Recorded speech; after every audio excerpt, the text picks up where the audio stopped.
From our fan studios secured by DFWsecurity.com, this is Sean and RJ on 105.3 The Fan. The set by Fairbanks and the 1-1. That's way outside. He gets by. Here comes Smith. He scores standing up. The Rangers walk off the Rays in the opening game of this series on a wild pitch. Fellas come out of the dugout. They're bouncing in foul ground near the first base coach's box. What a way to end it. What a way to win it. But what a way to lose it. Rangers win it 3-2. Hixie with the call here on your home for Rangers baseball. Good morning, Metroplex. 4-0 coming out of the All-Star break. This is a Tolo Tuesday with Sean and RJ on DFW Sports Station 105.3 The Fan. Wow, the 3-2 walk-off win. Aroldis Chapman was must-see electricity. He gets his first win. And apparently, Jared Sandler saw this coming, which we'll get to in a little bit. But, man, they were going up against McClanahan. Dane Dunning looked like he was going to get blown out early. He settled down. McClanahan had retired 14 straight hitters and faced the minimum until Robbie Grossman opened the sixth with an infield single. Zeke Duran tied it. He got the Gatorade bath afterwards. And then the Rangers set off a party in Arlington. Yeah, man, that was a wild way to win. You don't see that outside of youth baseball where you get a walk-off wild pitch. Doesn't happen all that often. But, they had their chances in both the 8th and the 9th inning to score, and it looked like they were going to, get I think we were heading to extras here, but, man, that's a good little win, and Dunning really, I mean, he saved the game.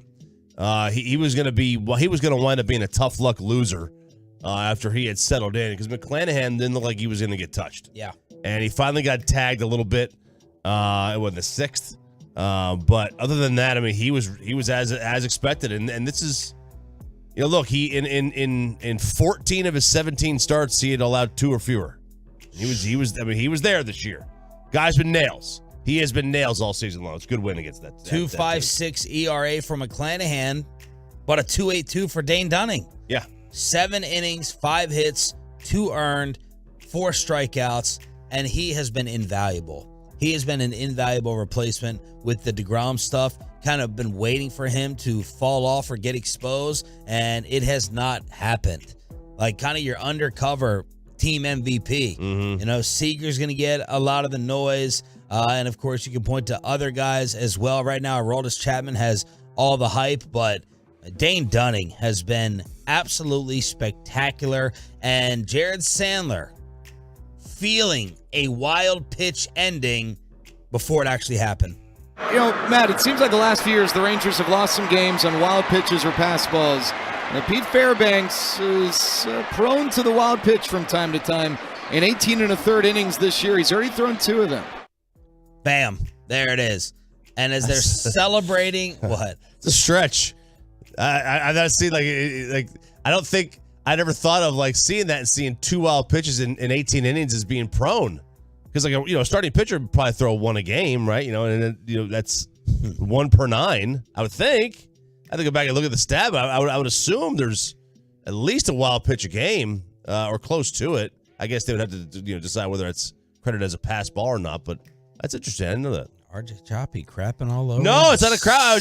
I didn't think my threshold for prone would be different. Okay. I think prone would be 5 wild pitches in 18 innings. I don't know. Maybe I'm just nuts. 877-881-1053, truckwreck.com text line. How about Aroldis Chapman? Man, he's fun to watch. I don't want to introduce him to my daughter, but I don't have one, but he is fun to watch, man. He's always been an electric pitcher. He's got his wild streaks. We haven't seen those yet. He's been pretty accurate. He seems like he's in a nice little groove right now. There is no doubt to me that if there's a game to close out and he's available, that he needs to be able to close it out. He's out there sweating, working hard. Oh, dude, no, he is the worst. Inning. He's the worst sweater in human history. Oh my! You will notice this. It could be December and 30 degrees outside, and he is dripping sweat.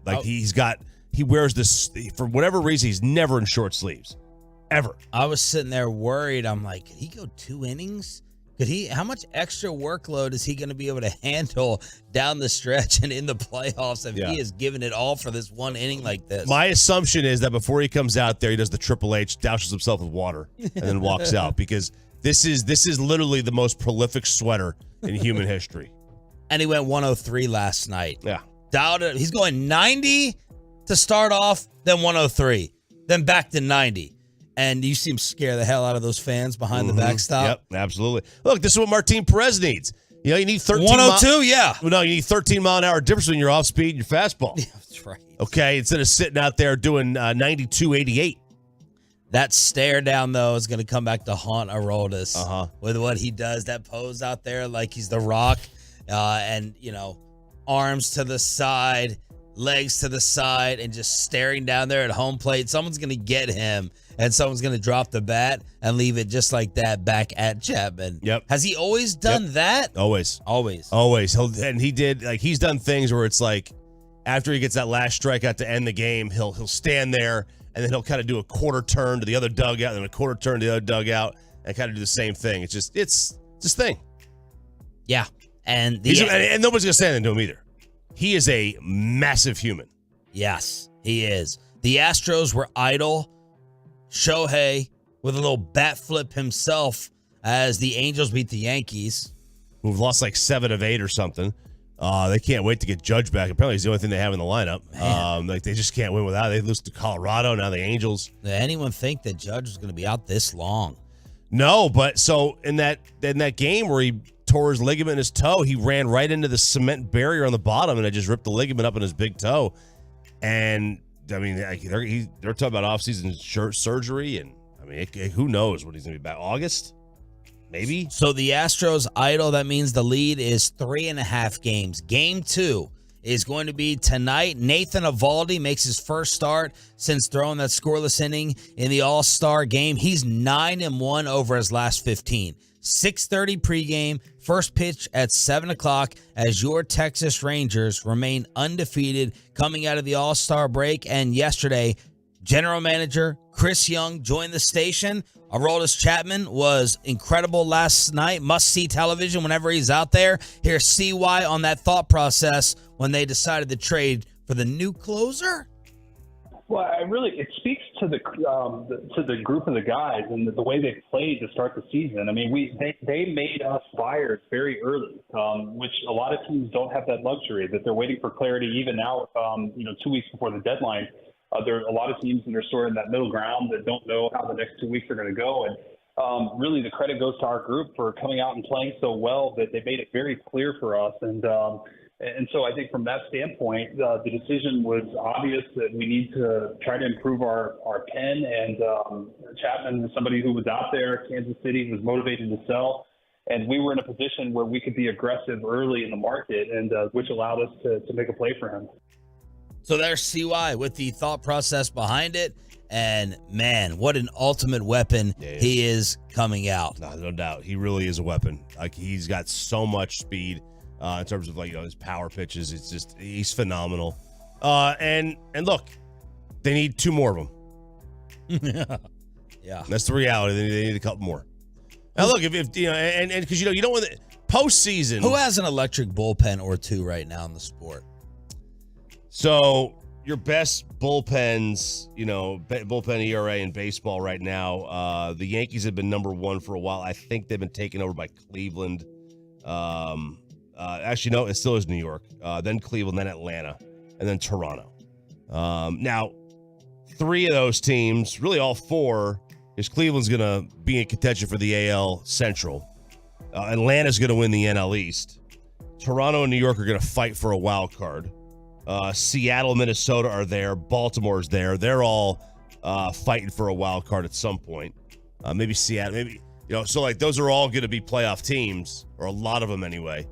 So that's difficult. I mean, you're gonna have to beat up on some teams that've got really good back end of bullpens. You've got a really good starting Rangers that have a the number 2 overall starter ERA in the sport, and that's great. But is that how's the bullpen?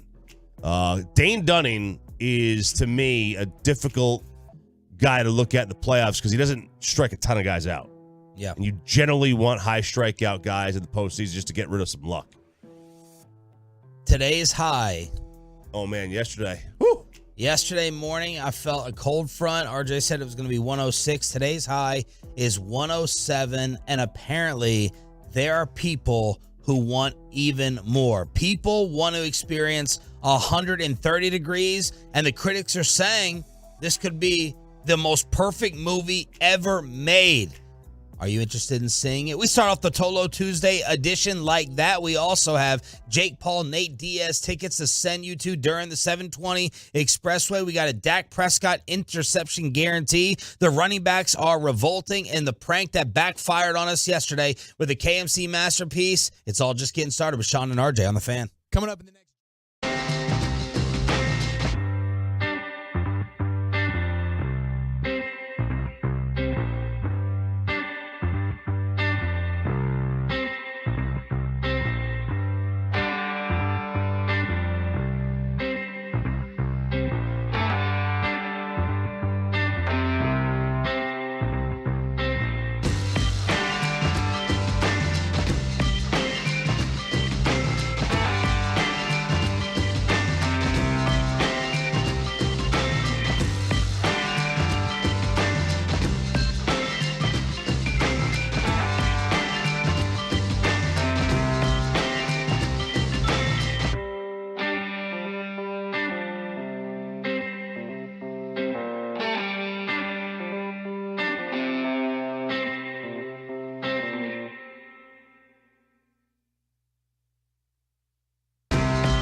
For those in Death Valley who are using up some vacation time to go and try and fry. So the Death Valley, California, known as one of the hottest places on the planet, and tourists are flocking there. There's a big sign. It's not even a sign. It's a thermometer, a giant thermometer, where you could stand in front of it and take photos. Cool. Wow. Cool. Awesome.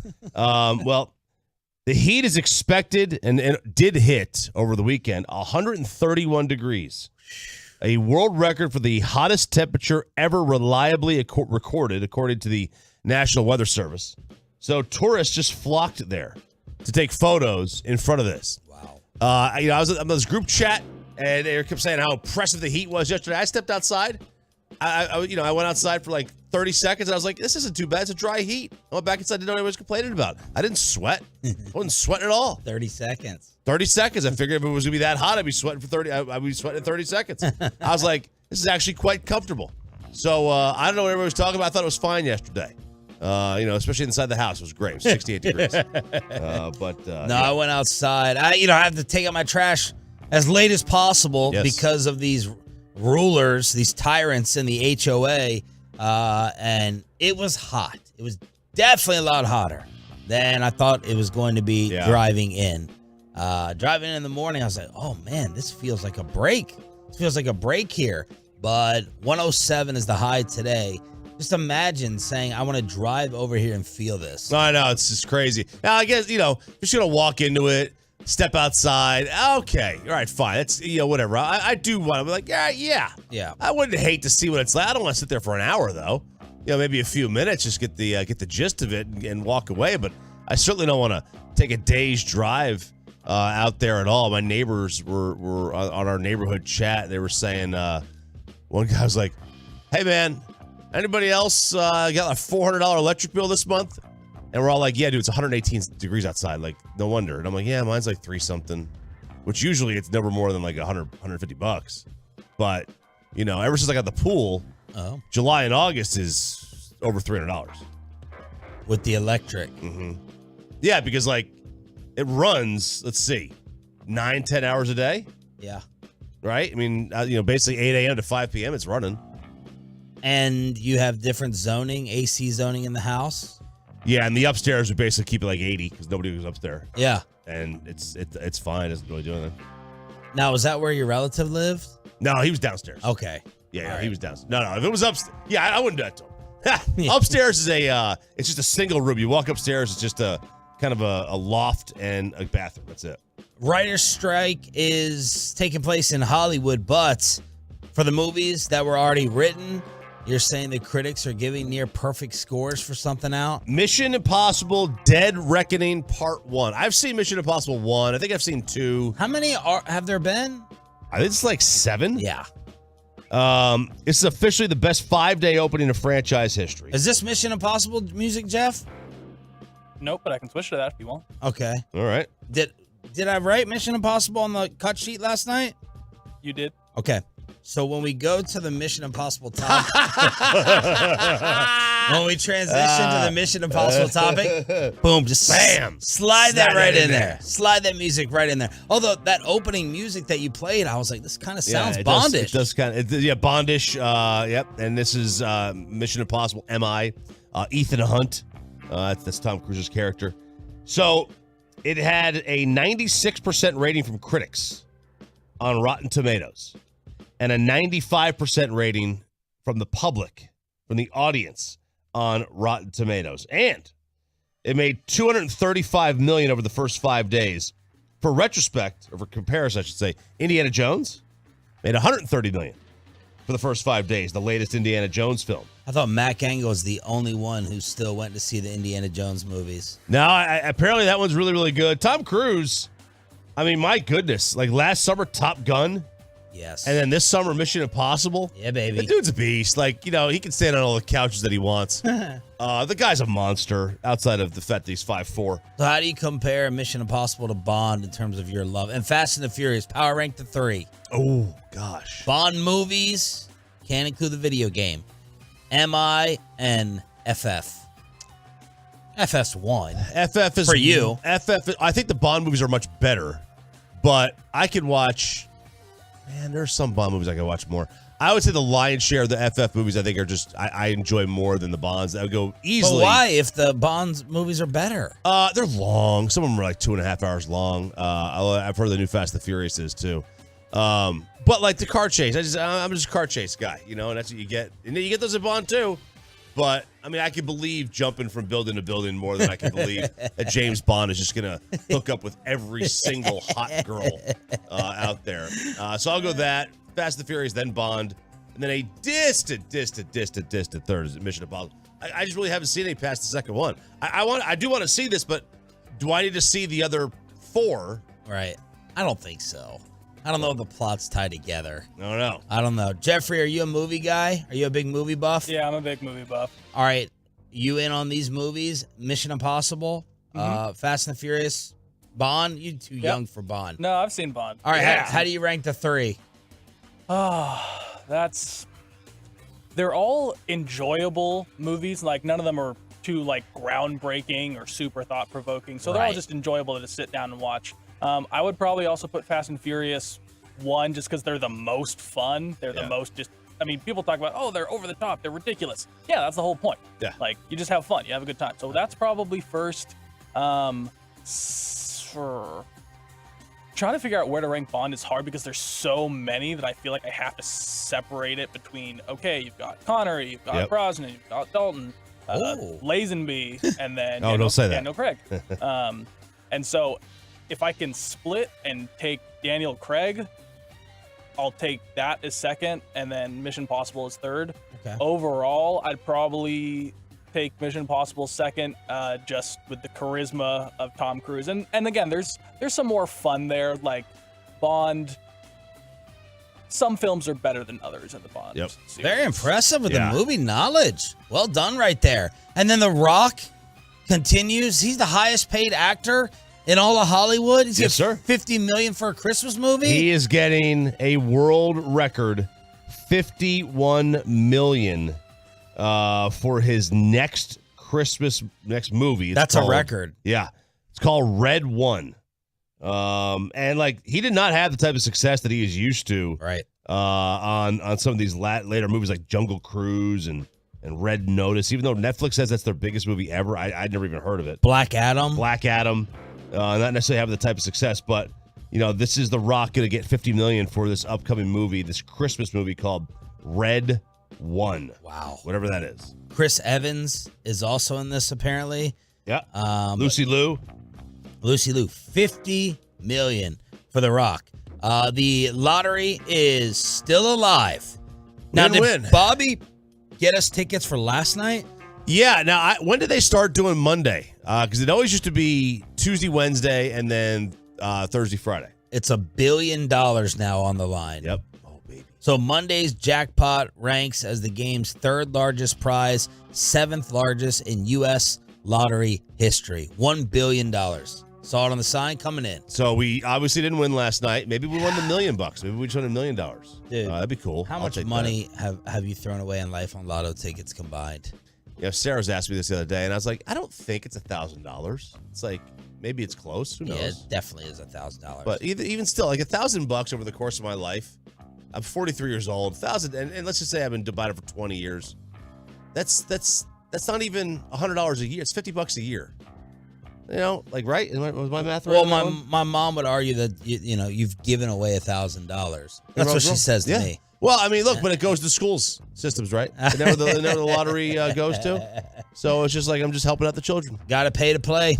Got to pay to play. 877-881-1053 is the truckwreck.com text line. We're live on the fan cam, Twitch, and YouTube. One of the worst days ever for the running back position. Derrick Henry and others are talking about just quitting. Just stop paying us. Stop putting us in the offense. And Dak Prescott with an interception guarantee. This will not happen for the 2023 Cowboys season. That's next for the 6 a.m. Club with headlines on your home of America's team next.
From our fan studios, secured by DFWsecurity.com, this is Sean and RJ on 105.3 The Fan.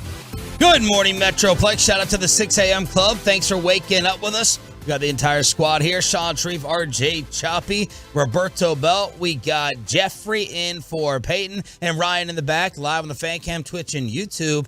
Man, Peyton Russell is showing off the meat selections. Yeah, what was that? A Salisbury steak? I don't know, but yesterday he was texting me. He was listening to the prank attempt yesterday as well. He texts at like 10:30 our time. What's the time difference over there? What are we 2 doing? hours. 2 They're hours Pacific time. He's like effing Kevin Hagelins. I was proud of Peyton tuning in via the Odyssey app, working in Vancouver, and then he's sending me meat counter and deli selections and the seafood displays while he's on vacation. And then he tagged us. I don't know what type of steak that is. That looks beautiful. Yeah, it's I'll tell you this.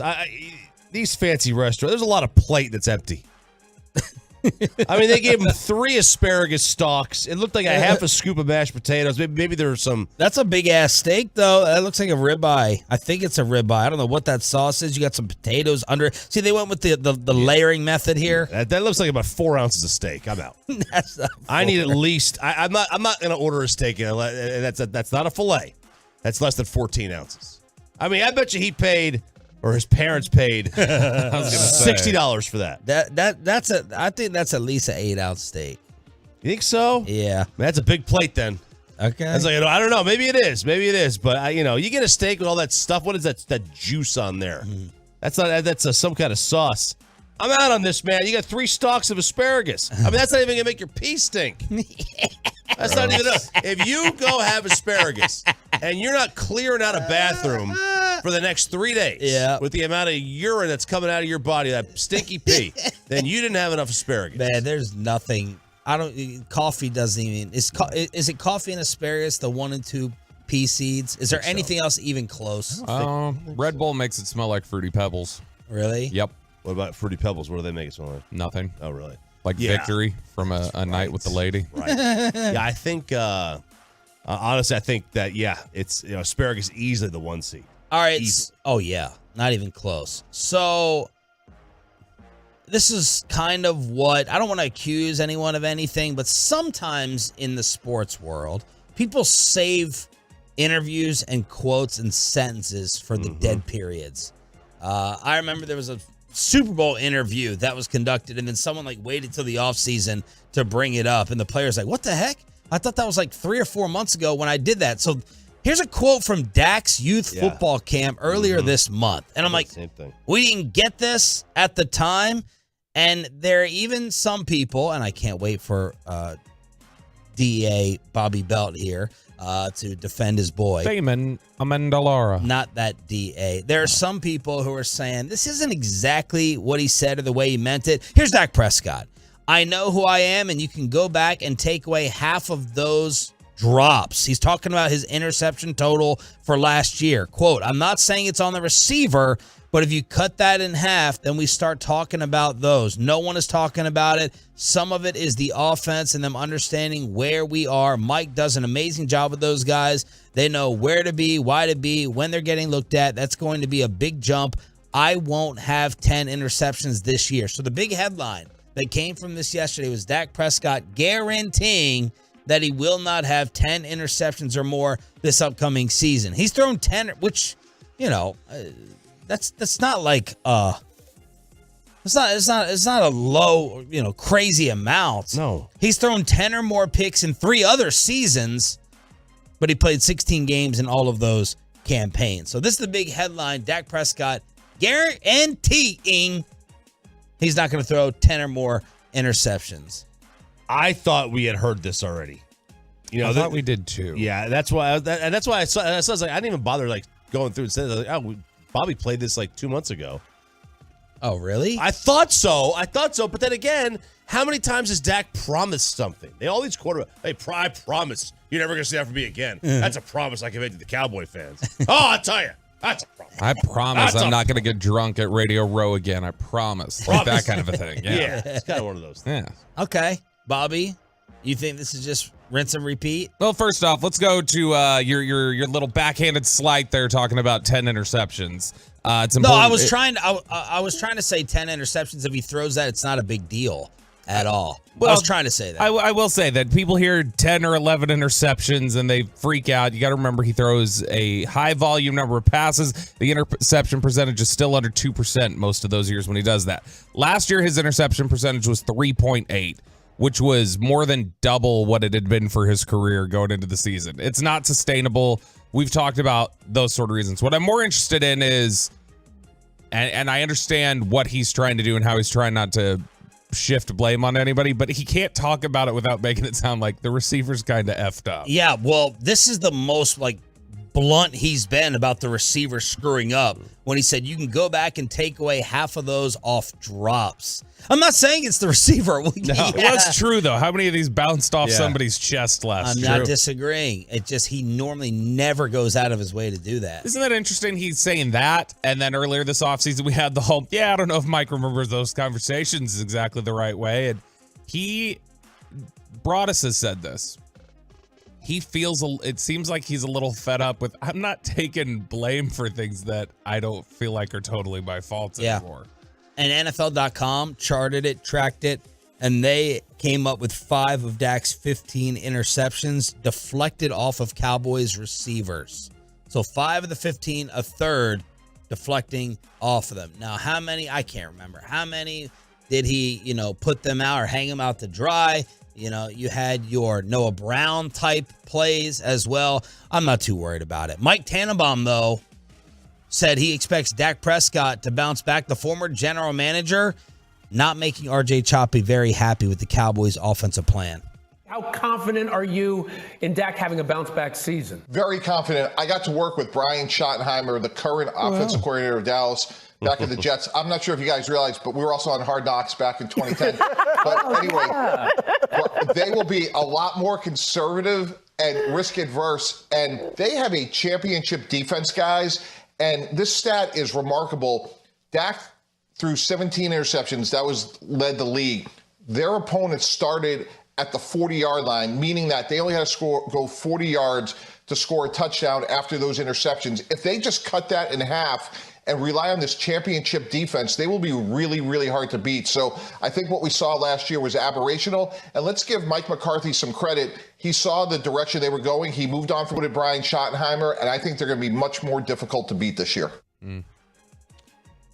What?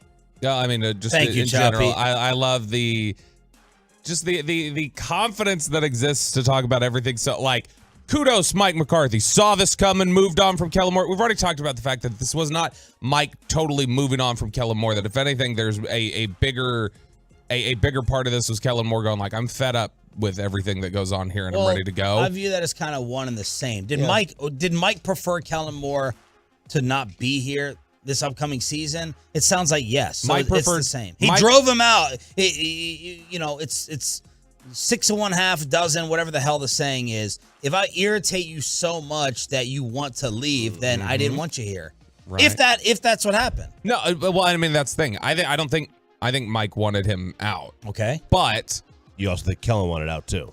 I think that if Kellen wanted to be back, the Joneses were going to say tough. He's staying. Yeah, and he's in charge of the offense.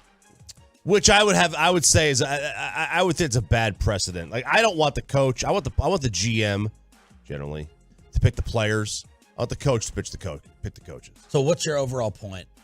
Just in general, the credit that is getting heaped over here is like, hey, Brian Schottenheimer, this is the way. Let's run the ball. And I get it. It's because it's his buddy, and it's the guy that he was in the trenches with, so he's going to have this high level of respect for him. But these assumptions that keep getting made about why the changes were made with the Cowboys this offseason, I think are kind of silly.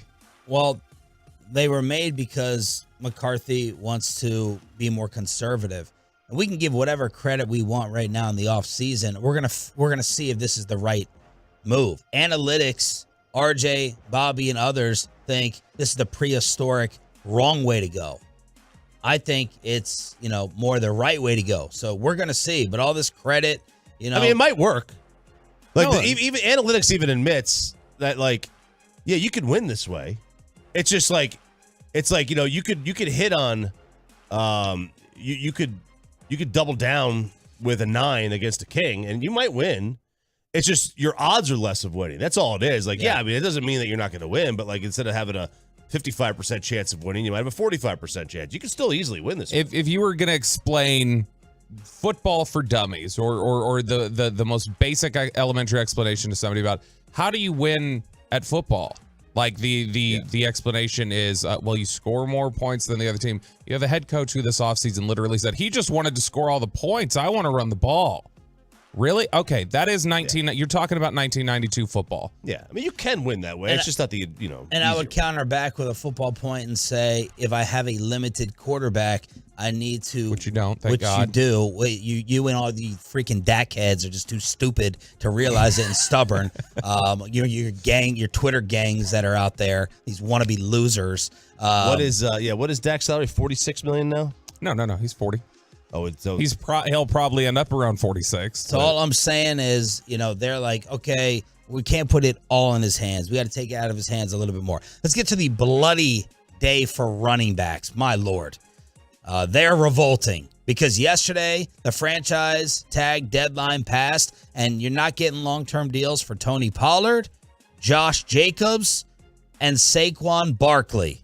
So they will now have to play this season on the franchise tender. That's $10 million for the season. Tony signed his. Saquon and Jacobs, though, are unsigned, and they stayed away from the offseason programs. Barkley and Jacobs, who led the league in rushing, cannot be fined for not attending training camp, which starts on July 25th. For them, not expected to report, and they only lose money if they miss regular season games and forfeit checks. The last time a running back signed a long-term contract worth $10 million or more was who? A long-term contract worth 10 or more. McCaffrey. Yeah. Nick Chubb, 716 days ago. Nick Chubb in 2021. Wow. And the running backs are not happy. Derrick Henry tweeted, at this point, just take the running back position out of the game. The ones that want to be great and work as hard as they can to give their all to an organization just seems like it don't even matter. I'm with every running back that's fighting to get what they deserve. You got your Rich Eisens out there. Micah Parsons responding to him. I just don't understand. I don't get it. Look, things evolve, okay? It sucks for those people whose jobs no longer matter or they're minimized. It's just the way it is in life, period. And you running backs and you running back defenders, you got to accept reality and get over it. Generally doesn't happen in a union shop. That's the league's problem. Yeah. Generally union jobs stick around. They don't go away. But I know Rich Eisen's got to kiss the butt of some players as the NFL Network guy. You're wrong. You're just wrong, and you old dinosaurs need to move past it. This is where the league, the PA, has to convince the owners to change the contract structure of running backs or change the cap ramifications of running backs. If you make it so the rookie running back contract is 2 years, big difference. Or, you know what I mean? Something like that. When you mentioned yesterday Micah Parsons went on this, did he Justin Jefferson, Tony Pollard a little bit? I didn't even understand Micah's tweet. He said, who would you pay? I think the strongest case is Saquon. He's the best offensive weapon on the Giants. So is that like, because the three guys that did get long-term deals yesterday, one of them is your running back. And I understand it's a Penn State guy in Saquon, so he's going to show some respect there. But it feels a little like leaving Kirk Cousins out of your top five. Like, I think the strongest case to pay a guy is Saquon, not our guy. No. The guys that you pay are the quarterback, the guys that block for him, the guys that catch the ball, the guys that rush the passer, and the guys that defend the receivers. Those you like. What are other jobs where it's flipped in terms of importance? I mean, look at people that are getting wiped out in our industry. Yeah. You know, you don't need 9 people writing out your scripts, Colin Cowherd. You don't need 17 different people prepping. Whatever job it is, the importance of things change. Whether the robots take over or computers do it, employees, Chat GPT. I mean, self-checkout. That's what running backs are. You're the checkout person at the grocery store, and they figured out a faster, more efficient way. It sucks. It's the way it is. Not every job has staying power for the rest of the time. Are you a big self-checkout person? No. I refuse to go through it. I hate it. Yeah. Because I always get the alarm, and I have to wait for the person. If I have alcohol, Maybe alcohol's different. hell no. Yeah. But no, inevitably something happens. Now, if you guarantee me that little light wouldn't go on, I'd keep going. Man, I'll tell you, the Costco is so great, so fast. I don't have to go to the self-checkout at Costco. Their customer service is... I know, but I like using the gun. Please remove item from the bagging area. Please wait for sales associate. Damn it. Now, maybe a Sam's Club? Yeah. At least Sam's Club around my house. Slow. I don't know whose potential sponsors are not. 877-881-1053, chuckwreck.com text line here on DFW Sports Station. The Rangers win in a walk-off, and Chris Young, Rangers GM, on what move could be next. That's right here on The Fan. But first, let me get you the Tolo team of attorneys. It's Mark, Scott,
information. It's also brought to you by Frankel & Frankel. Life is unpredictable. Accidents happen. Frankel & Frankel are the go-to attorneys for car and truck wrecks in DFW.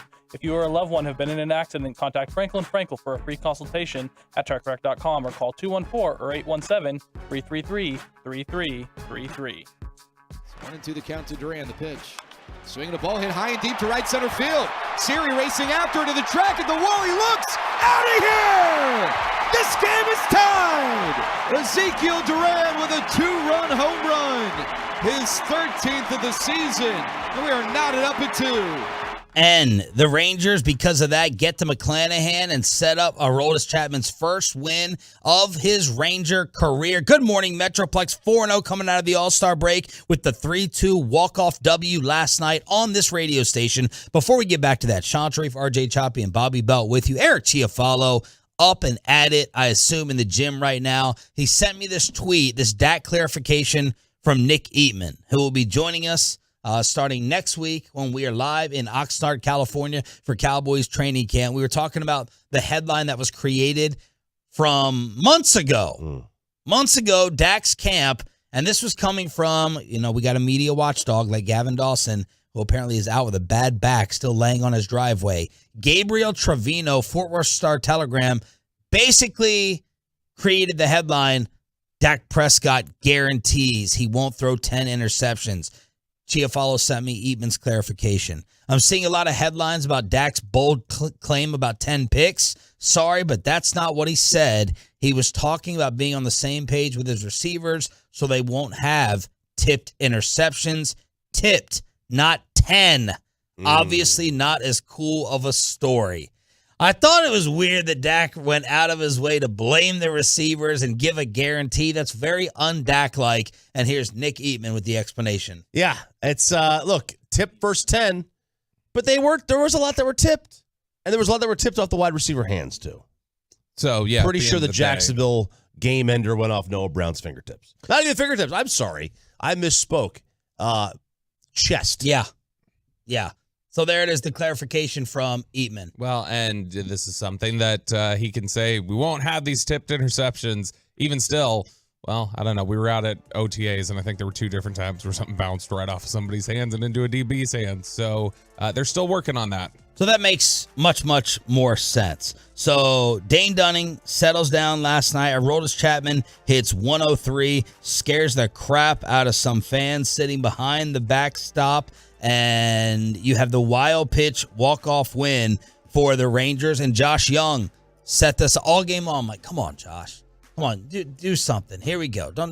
Enough of the strikeouts here. And Josh Young doubles in the 9th inning to go ahead and set this up. Yeah, this was a, look, you don't usually end games on wild pitches in Major League Baseball. That doesn't happen. It's very 9U. It's very 13U. You don't even see it 13U all that often, but you will. But especially at the major league level, you do not see something like this. And then there was the question about, was there some situational baseball that should have taken place in the 8th inning? That should have taken place in the 9th inning for that matter. All right, let's talk about that. So, if you go to the 8th inning of this game, bottom 8, that's when the home team bats generally, the bottom of the half inning. Thank you. All right. Just in. Yes. Just about every time, actually. Pretty much every time. Mm-hmm. So, Robbie Grossman. When you get the ball on the 40, you have 40 yards to go. Think that's usually how it works. Mike Tannenbaum. Yes. Robbie Grossman doubles. Ezekiel Duran is up next. First pitch. How many outs? That would be 0 out. Man on second. Tie game. Nobody out. Historically, it's probably a bunt situation. Spittle was lighting us up last night talking about bunt. Now, in 2023, the bunt has kind of gone away. Yeah. And because of people like you. Fair. Because we're smart. You're emasculators. We are emasculators. You know why? Toxic because hitters are alphas. Hitters are alphas. Pitchers are betas. Except Aroldis Chapman. Yes. Yes. You look into the pitcher's soul, you wink at his girlfriend when you walk up the plate, and then you take his soul. And that's what you do when you're a hitter. So you do to a pitcher. Plus, and now the sidebar, this has to be taken into account. Because bunting is dead, do you really want somebody up there who's trying to do something that is just gone from the sport? Well, how much do they practice it? I don't know. How good is he at doing it? He also homered earlier in the game. Generally, in batting practice, you'll drop a couple down. Basically, every hitter will drop a couple down. But dropping a couple down in batting practice is a lot different than doing it against, a pitcher. And then you have the same situation in the ninth with Adolis up. With Young doubling, no outs, with Adolis up. Yeah, So, now, you're not going to probably... Adolis Garcia probably has never been asked to bunt, and he hasn't been asked to bunt since he was 7 years old. Yeah. So that's a different story. Duran probably can handle the bat a little bit better. So let's just take that out of the equation, but just keep that in mind. Like, that's why the ninth inning they probably didn't do that. But in the eighth inning, did you want Ezekiel Duran to bunt? I did. And I would not have had a problem with that at all.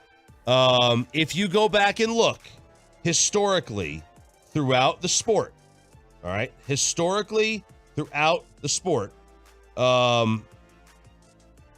when you bunt with a runner on second, nobody out, runner on second, we got you. Nobody out. You want me to read it while you're stalling? I got your info here. We'll score okay. At a 35% chance. 35% chance. Runner on second, nobody out. That you have a 35% chance of scoring at least one run that inning. Okay. Runner on third, one out, which would be when you bunt the guy over. Right. Scores historically throughout the sport, 48.5% of the time. There you go. At least one run. Now, the reason they don't bunt is because the bunt takes your chances of scoring multiple runs that inning away. Right. But in a tie game in the eighth inning with your closer of Aroldis Chapman, yes, sitting in the bullpen, get the one-run lead. That's the philosophy. That's what I vote for. I don't know if they practice it. I don't know how good Zeke is at bunting. That needs to go into play. Yep. Adolis Garcia and Ezekiel Duran have 2,200 career plate appearances between them. How many sacrifice bunts do they have in their career? I would say Adolis has, 2,000? Or 2,000 of the 2,200 at-bats? It's like 1,750. 4. 0. None. 0. Duran and Garcia, neither one of them have ever sacrificed bunt. I miss Brett Butler. Brett Butler. Grace Under Fire. Love that show. You probably don't know who Brett Butler is. I know Grace Under Fire. You're too young. Yeah, so that's the philosophy. And I get it. If he was on first base, bunting him to second, that's just you're actually decreasing your chance to score. Runner on first, nobody out, has a better chance of scoring multiple runs than a runner on second with one out. So you're just decreasing your chance doing that. But second or third, that's something I would have done. And they get away with it anyway. The Astros did not play. Shohei with a bat flip against the Yankees. 3.5 game lead for the Rangers as Nathan Eovaldi is going to make his first start post All-Star break tonight. 6:30 pregame, 7 o'clock first pitch. Chris Young was asked here on the station yesterday, was there a certain message you gave these guys starting the second half of the year? No absolutes. I think the main focus has been just trying to get back to playing our style and brand of baseball. We have a very talented team. We know what we do well in terms of our offensive production, the way we need to win games and bring out starting pitchers and score early, and just getting back to our brand of baseball and playing from ahead. And that was the main focus. Every team goes through a lull during the course of the season, and we hit ours before the break. It's great to see the guys respond coming out of the break, but just reminding ourselves that we have a very, very good team. We did a midseason review upstairs in the front office, and really a lot of positives came from it. I think that there's a lot of things that we can continue to improve upon, but really the core of the team is very, very good, and we're happy with where we are, and now we just need to go out and do it again in the second half. Would a struggling team be reluctant to make trades in the division? You're talking about Ohtani hype. What other teams could be dealing? Does Chris Young think it's too much of a hurdle to trade within the West? Well, I think it depends on where the club is. You could argue the opposite, that if a team, does make a deal with us within the division, they're taking prospects away from us, which helps their chances. So, I don't know which way to look at it. I just know that we're going to do our best to make good baseball decisions, and I think every team is going to operate in a similar fashion. All right, other leftovers. We have some broadcasting news with Jeff Van Gundy's possible replacement, Tiki Barber. Apparently the final 2 hurdles, according to Florio in the Washington Post, are out of the way for the Commander sale to go through, and the New York Jets are going to continue to be little you-know-whats about Hard Knocks. They are sucking the life out of Hard Knocks. They are limiting HBO's access during Hard Knocks this year, according to some guy named Adam Schefter. They are not allowing HBO to film some parts of training camp, including when the team informs players that they are cut. Man. Is it unfair? Should we just get rid of Hard Knocks? If they're going to do this. But no, see, you know what? No, I think teams should. Like in what other sport is a TV show forced upon you that you have to participate in? I mean, this is NFL Films, though. Like, it's their property. It's not like they just got somebody from the outside and saying, like, you have to accept this from this third party. Like, this is their own internal, like, the league can tell you, yeah, you got to have our cameras in there. In fact, I think it's interesting that the teams are able to tell the league exactly what they are and aren't allowed to film. That's kind of interesting to me. I would think that NFL Films would say, no, we're the league. We can kind of do whatever we want here. It's just amazing to look at how Jerry Jones views things differently. And we were at the media party that Bobby lamely missed. And will lamely miss again this year. Go ahead. And then Jerry, was talking to us about, like, we're getting more exposure. This will make guys perform more. He was really talking about Amari Cooper. I think I can say that now that Amari's not here anymore. But I think he was talking about guys like that. Hey, this raises their game, more of a spotlight on you. I love it. I love the pressure being added to it. It's just amazing how Jerry's mind works differently. It is, and this is, look, I mean, is it inhumane? The Jets view... The Jets are so stupid. Like, we're going to get 5 storylines here of guys we've never heard of. Right. Who are the Cowboys in the focus? The guy with the cake. Alarcon. Like, well, maybe a third running back battle. There'll be something cool with, Dak and Zeke and Leo Collins all hanging out in the same bedroom. Yeah, the Dak buying the luggage, or Zeke buying the luggage, whatever. Your stars aren't going to get exposed. No, they're not. Like, the most drama and uncomfortable moments that we've had from this is, like, the Browns coaching staff. I think it was when Todd Haley was on there. And it was like, oh, these guys might have a problem with each other. Yeah. That's all I can remember. Like, this is the same Jets organization. So a rookie's going to sing a song. Right. Okay? Chill out. One of the most famous things ever was the Rex Ryan, I want to go get a GD snack. Yeah. That was a great line. Like, now you're going to limit access. And listen, the Jets view that cutting players on camera is inhumane. All right. Okay. I mean, I enjoyed it. That's part of it's part of football. DeMarcus Ware got cut. Like, players get cut in the NFL. Peyton Manning got cut. Like, you get cut. Cutting players in the NFL is not reserved for the bottom of the roster. The station prank that backfired in our faces yesterday with a KMC masterpiece. We will relive it and replay some of it and have your opportunity to laugh at us on the truckwreck.com text line next. But first, let me get you on over to your brand new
Headlines at 7 o'clock. We have a Jake Paul, Nate Diaz ticket giveaway during the Expressway. It's Sean, RJ, and a mopey Bobby Belt. Man, moody and mopey. Isn't he? It's a Tuesday. Normally Thursday, you can get a little bit more. I'm expecting our Peyton fill-in, Jeffrey, to really break down physically on Thursday, maybe Friday, just like we saw Jane Slater. And he's all up in here today, just mopey and moody. And I know it has to do with this prank that we attempted yesterday on KMC. It is. I also have a philosophy that Tuesday is the actual only working day of the week. You know, Monday, everybody's still sluggish from the weekend. Tuesday, you're really into it. But then Wednesday's hump day. It's almost over. Hump day. And then, and then Thursday, I mean, Thursday's like almost Friday. And then nobody works on Friday. So I think Tuesday is really the only working day of the week. Like, you can say what you want about us, but we're usually always on. I mean, I'm always on. I'm on. I'm a little pissy maybe, but I'm on. Why? I mean, I was not thrilled with how this went down yesterday, and more than that, I was not thrilled with some of the post prank commentary. I agree.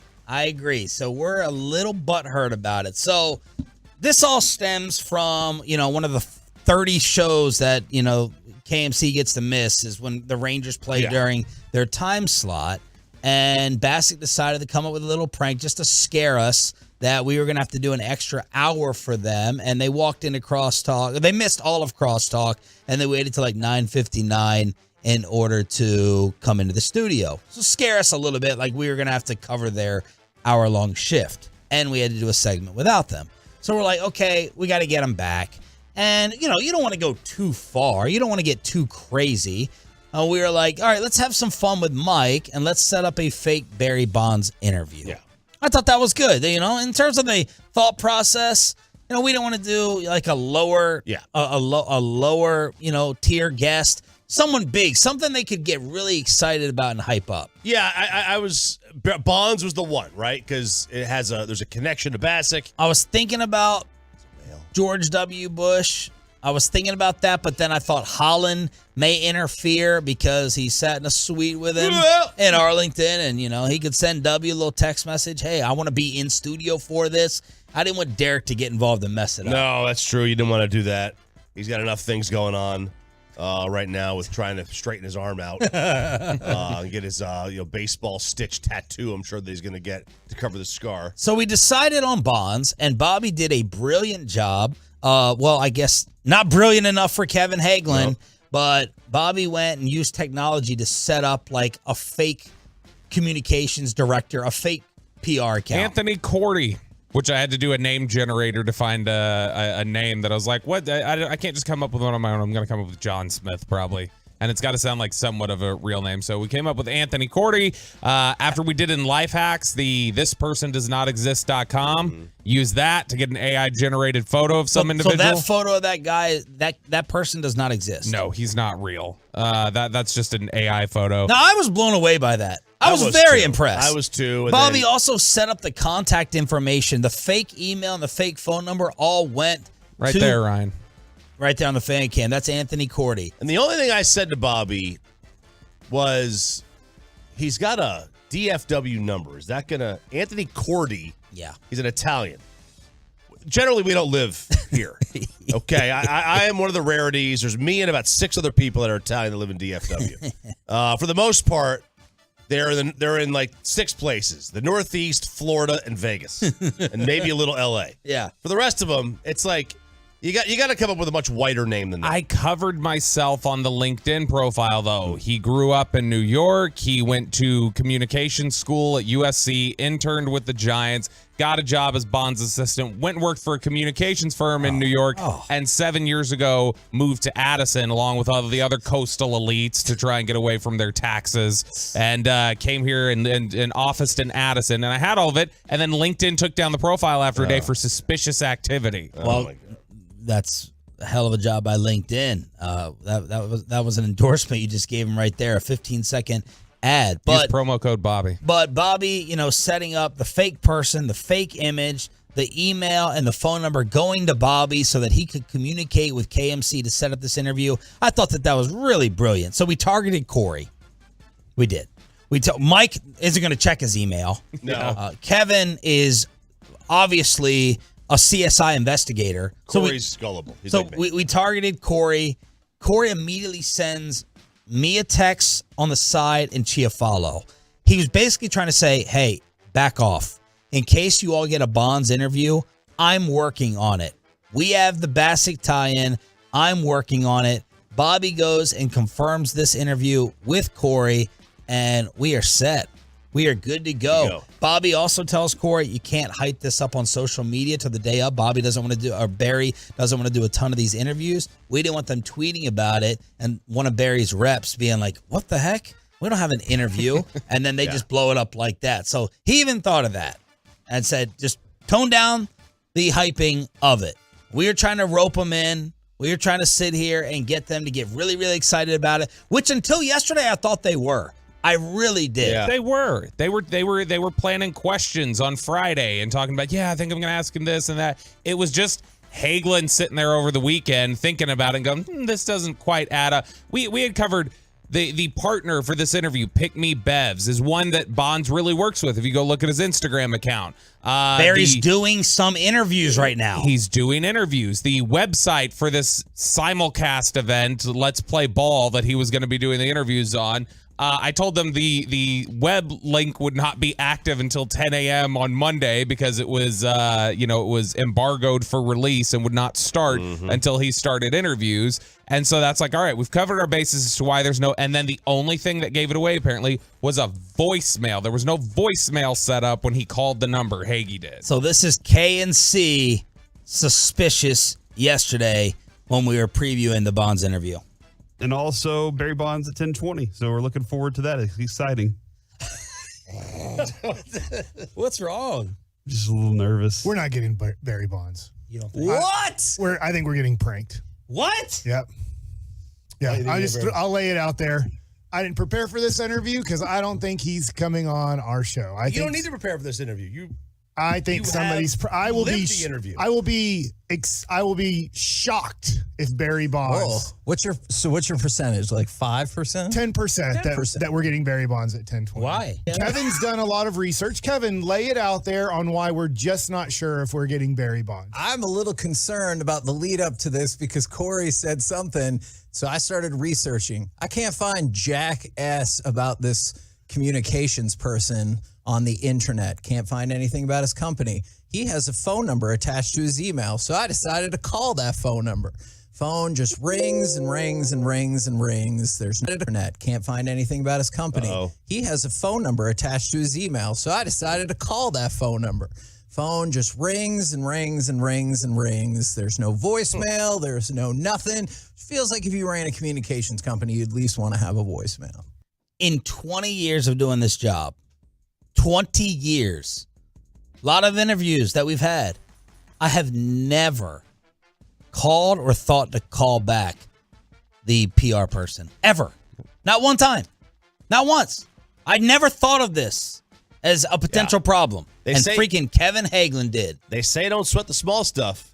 Small stuff is what sends you to jail. I'll be honest though, I knew he could call. I intentionally, like, the number that's there, it could ring off the hook, and I was like, okay, he'll get frustrated, hang up. I didn't think he'd think of that as a telltale sign that it didn't exist, that there was no voicemail. And then Bobby went and secretly recorded Corey in the break room before the show. My nightmare, Kevin, was Kay Adams. I'm sorry. not Hang on. showing Stop. up to our- This one is leading into, this is 10:15, them leading into throwing it to break. Oh, this is on their show. Yes. Okay. Go ahead. My nightmare, Kevin, was Kay Adams not showing up to our desk. Right. I know when Dan Orlovsky didn't show up with Sean and RJ, they were furious, right? Yeah. It's like embarrassing for one, because you're like, hey, everybody, we're gonna have a party, and then nobody shows up to the party, and I don't want that to happen. But like, this is, you can't, if you get an email and it's like, hey, your co-host is Mike Bassick, who threw the pitch to Barry Bonds that set the home run king record. You don't say no to that, ever. So I said yes, and we followed it as far as we can go, Kevin. I'm very nervous. I am jittery over here. I've never been like this. You said on it's letspplayballtoday.com. That's what it is. Still ain't up. So, yeah. It's supposed to be up at 10 a.m. That's now. I'm going to hit reload. Is it 10 a.m. Hawaii time? And I'm looking to see because there's a couple other outlets like podcasts that he's on first. Okay. And I haven't seen them say anything yet. So I'm a little nervous. All right. 877-881-1053. Let's see what happens here. It could be amazing. Also want to hear from the Twolos and the YouTubers, real or fraud? Because we allegedly have Barry Bonds coming up next. Do you think it's going to be real, or do you think it's a big, giant hoax?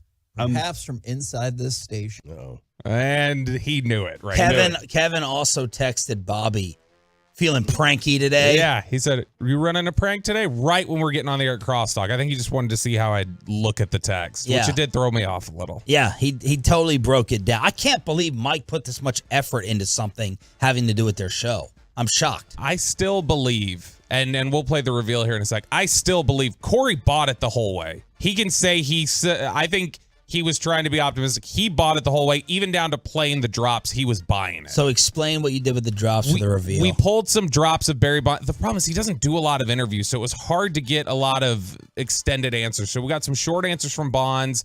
We got a thanks for having me from Tristan Thompson and pitched it up a little bit because he sounds kind of like Bonds.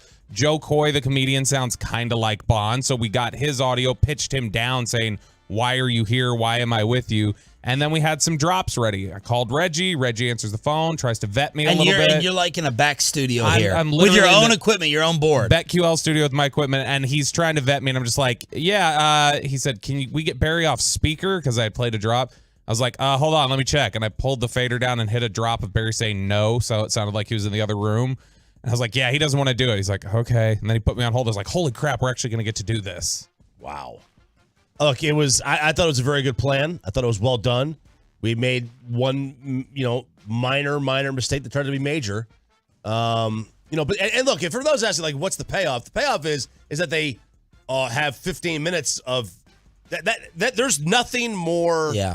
You scramble. Yeah, there's nothing more scrambling for a broadcaster than expecting a guest to show up and then them not showing up. And the disappointment and the letdown. Corey was really excited. I think Mike was a little bit too, to have Barry Bonds on, right? Now, it's a lot worse if you're doing a show by yourself. Oh, yeah. Oh, but with 3 other people, whatever. But still, that's the disappointment. So here's the Bonds interview and reveal attempt. Let's go ahead and let's bring him on right now. It is Barry Bonds. Barry, how you doing today, sir? Barry, how's it going, man? Thank you for having me. Oh, man, it's fantastic to talk to you. How you doing? Okay, right. Stop right there. Co-host. Stop right there. I'm not sure. I thought that was very good. I heard like a click. That was Reggie didn't punch me up initially. So when I first hit the drop, they didn't hear anything. And so then he had to punch me up again, and I had to hit the drop again. The thank you for having me, I thought was going to get him. Choppy's telling me in the hallway, I think this can be saved. Yeah. I think they can be tricked. And I'm curious if Mike and Kevin thought at that moment it was still fake. But Corey thought it was real there. Corey thought it was real there, and this is how it ended. Now, I'm not sure if you know this, Barry, but Mike Bassick is the man that threw the pitch that helped you break the home run record. You have any words for Mike Bassick today? No. I can't hear anything. Oh, no, it didn't. You didn't hear him? All right. What are you in this for? Why are you with me? Why? All right. Well, it was a good shot. We're having some audio or nonsense connectivity He asked why. I wonder if he was issues. like, why is he sitting here with me? And I was like, I mean, it's on the sheet that he was like, we had a sheet that said he was supposed to be there. So, all right. Well, there we go. That's all I got out of that. Yeah. We sniffed it out up and down. Okay. I don't get You got nothing. All right, stop. That's when we walked in. So that's the first time I heard it back. I wonder what they were totally thinking, like in that moment before we walked in.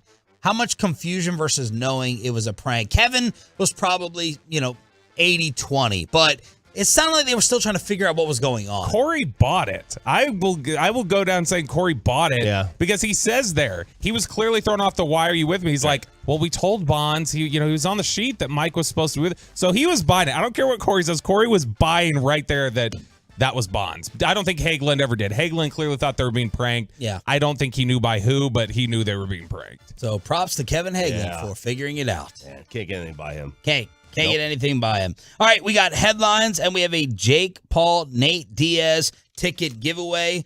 The Rangers win in a walk-off. The NFL running backs have had enough. We got crazy college football news everywhere, and Messi gets introduced. Headlines with Sean, RJ, and Roberto after this. But let me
fan studios secured by DFWsecurity.com, this is Sean and RJ on 105.3 The Fan. The set by Fairbanks and the 1-1. That's way outside. He gets by. Here comes Smith. He scores standing up. The Rangers walk off the Rays in the opening game of this series on a wild pitch.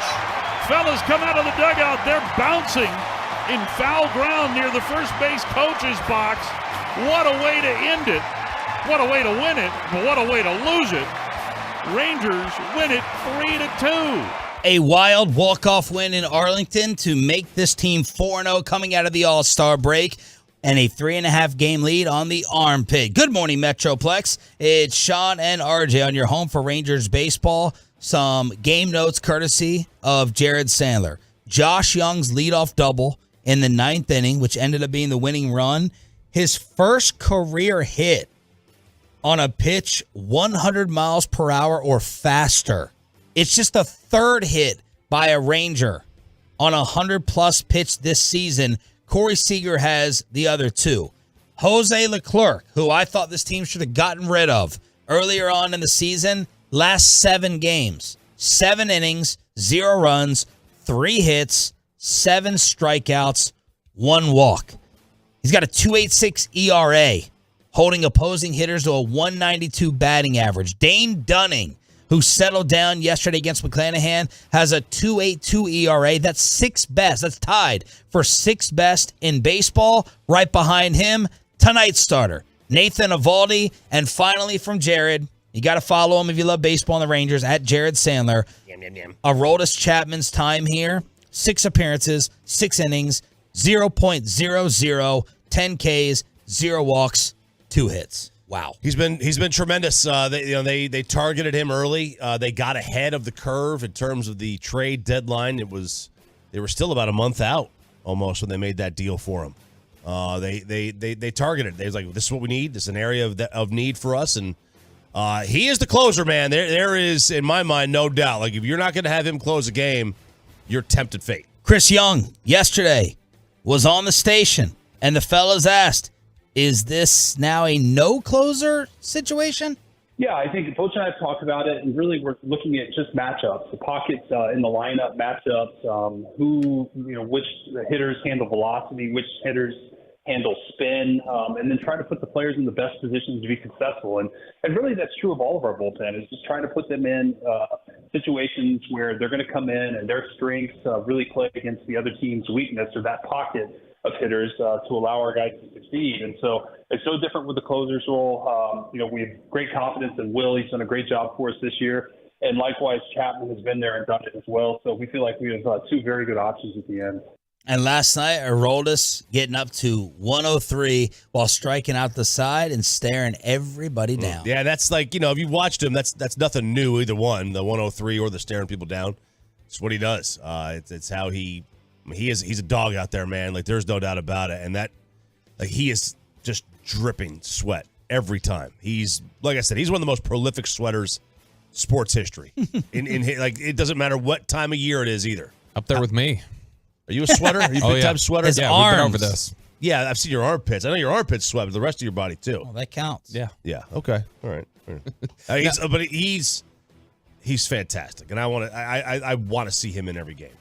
He needs to be finishing out the games for them. Yes. And, I mean, Will Smith's done a good job, but it's different with Chapman. And you watch him come in last night, strike out the side, and the fact that these control issues seem to be, back a little more stable than they've been historically throughout his career.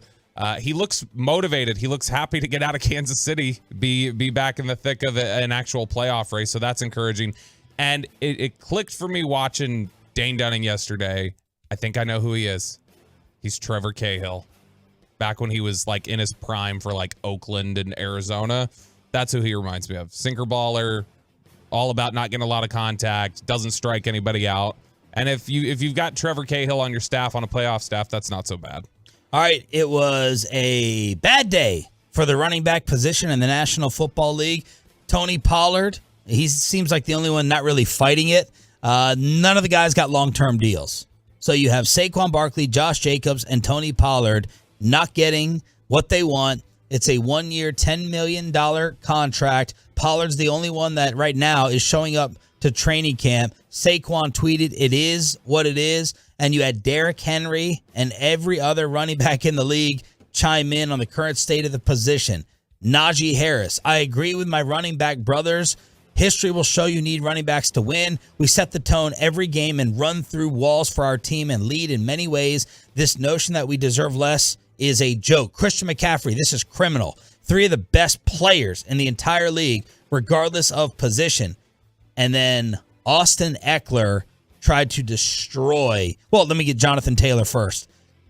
Taylor, "If you're good enough, they'll find you. If you work hard enough, you'll succeed. If you succeed, you boost the organization, and then doesn't matter, you are a running back." So all those guys, in addition to King Henry, not happy. Not happy. I get it. I understand. Like, the position has changed so much that teams have just smartened up. They've wisened up. This is no longer, and the players can complain, and I get it. They got a right to complain. But this is where you've got to change things up from the union perspective. Change the contract structure for running backs. Todd Archer said that Tony Pollard and the Cowboys exchanged a couple of offers yesterday. Nothing super serious, just, oh, here's this, and lobbed it back, but they were never really close. But I wonder, with Josh Jacobs apparently not going to show up for camp, with, Saquon Barkley not showing up for camp, it makes me wonder if the PAs put any pressure on Tony Pollard for hey, you need to sit out too. And the PA will do that. They'll talk to guys. This is not a coincidence. When you see every running back yesterday tweeting, that's the PA and agents and things saying, hey, you guys need to stick up for your position. You need to be out here making yourself heard. So when Derrick Henry and Jonathan Taylor and Christian McCaffrey and all these guys talk about it, it's a concerted effort from the PA to get these guys paid. The NFL has convinced these players they have an obligation to not let their teammates down and show up. And it's made the union weak.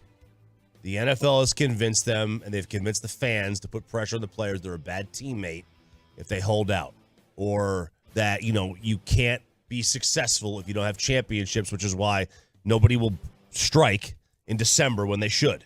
If the NFL wants to end, if the players want to end the running back contract structure the way it is, or the salary cap structure the way it is with guaranteed contracts, it's simple. Week 17 rolls around. Everybody goes on strike. Here's what's the Super Bowl. That'll get the attention. Here's what set off Austin Eckler in San Diego. Matt Miller on Twitter. Been saying it for years. Draft a running back. Play the running back. If he's good, franchise the running back one time, and then draft a running back. And Austin Eckler got a hold of this and wrote, "This is the kind of trash that has artificially devalued one of the most important positions in the game. Everyone knows it's tough to win without a top running back, and yet they act like we are discardable widgets. I support any running back doing whatever it takes to get his bag." Well, they are discardable widgets. I hate to say it. Well, they are. You're a center in the NBA. It happens in sports.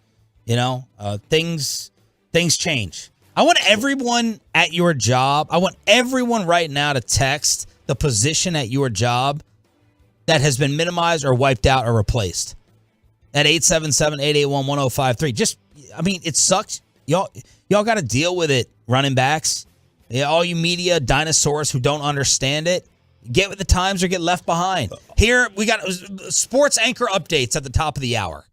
That's gone now. We grew up on that. For the most part, yeah. Very few stations have those anymore at all. Right. It's like, just let your talk shows start the top of the hour and get into it. They can update you with what you need. That's just a small example. Or, your phone does it for you. Austin Eckler is the perfect example of discardable widgets. He was an undrafted free agent. Yep. He's the perfect example himself of how devalued the position is. He's an undrafted free agent that became one of the fantasy darlings in the NFL, one of the best running backs in the league, who put him in a position to get a big-time contract. He's the proof that they're discardable widgets. And it's just it's pretty simple. Running backs rushing the football.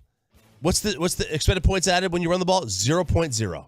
You gain 0 points expected per play when you run the football. That's it. 469, I'm in sales, but I don't get to complain. I'm not valued like an engineer. That's kind of how it is. I mean, there's just some things that have more values than others. We're getting a lot of answers. Valued like an engineer? We're getting a lot of answers here. Receptionist is a common one. Secretaries. You've got anyone at a teachers call center when I'm trying to get through to pay a bill. All those people are wiped out because there ain't no one there to answer the phone. You either pay by phone, through the website, or I'm getting charged late fees. 469, COVID wiped out my entire job. I was making $120K. Now I make half of that. I mean, it sucks. It does. It just happens.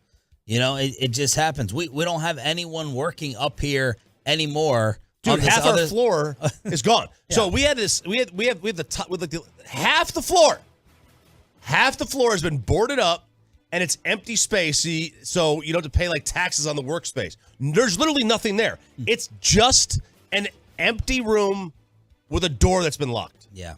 Gavin Spittle says program director and the bunt. He texted him. The bunt. That's the what bunt. he thinks. But yes, the bunt. Oh, is that saying that Tim's job is in trouble? Assistant program director? Well, it doesn't say assistant. It just says program director. Okay. Messi's introduction to Miami in a different league. MLS annual TV deal in 07 was $8 million. Now it's $250 million. MLS average attendance in 07 was 15,000. Now it's 21,000.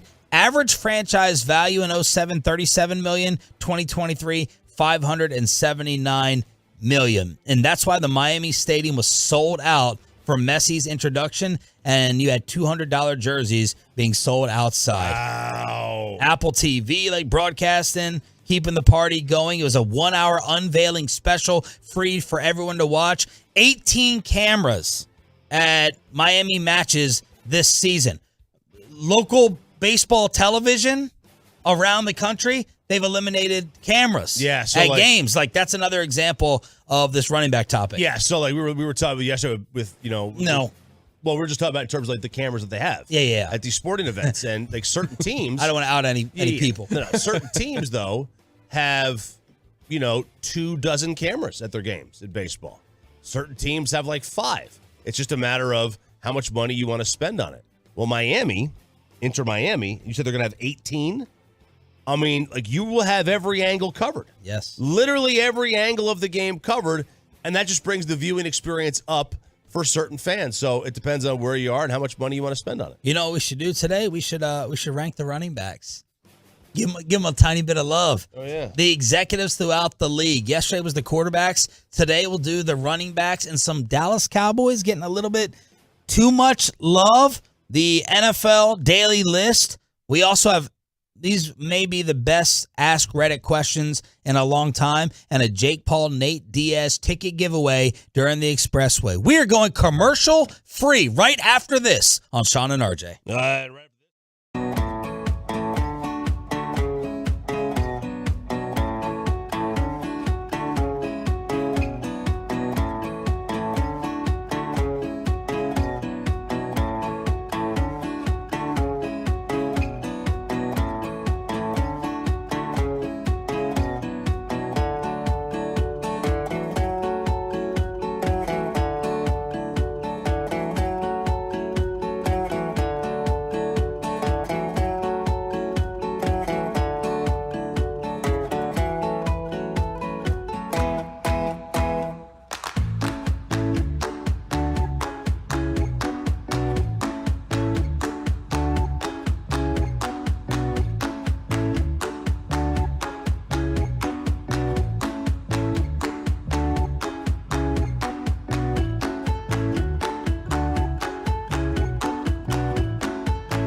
Good morning, Metroplex. This is the Expressway, commercial free for the next 40 minutes with a Jake Paul, Nate Diaz ticket giveaway here on Sean, RJ, and Bobby. Both the guys getting it on the Fan Cam, Twitch, and YouTube. Thanks for turning it on, leaving it on. Today's ESPN executive list has to do with the running backs. 80 coaches, scouts, execs, ranking all the position groups. Yesterday was the quarterbacks.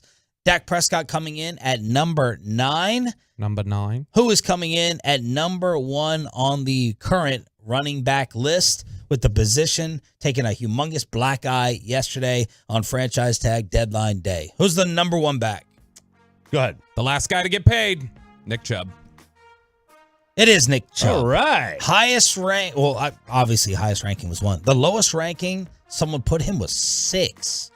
Someone put him 6 in the league. An AFC exec, I have always loved his game. He can carry the load, strong, has vision, great feet, not outstanding in the passing game, but can do it. Just a damn good player, not a make-you-miss guy, but has power and instincts. Number 2. McCaffrey. Lamar Jackson. No, McCaffrey. It is Christian McCaffrey. Lowest ranking on this list was 8. Oh. Last year, he was 7. Highest ranking was 1. Here's what the newest Cowboy opponent said. AFC executive.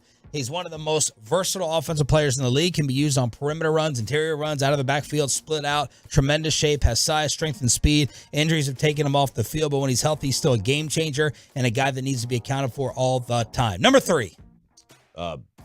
Jacobs. Josh Jacobs. Yep, that's right. It is Josh Jacobs. Boom. Does it seem like too much of a leap?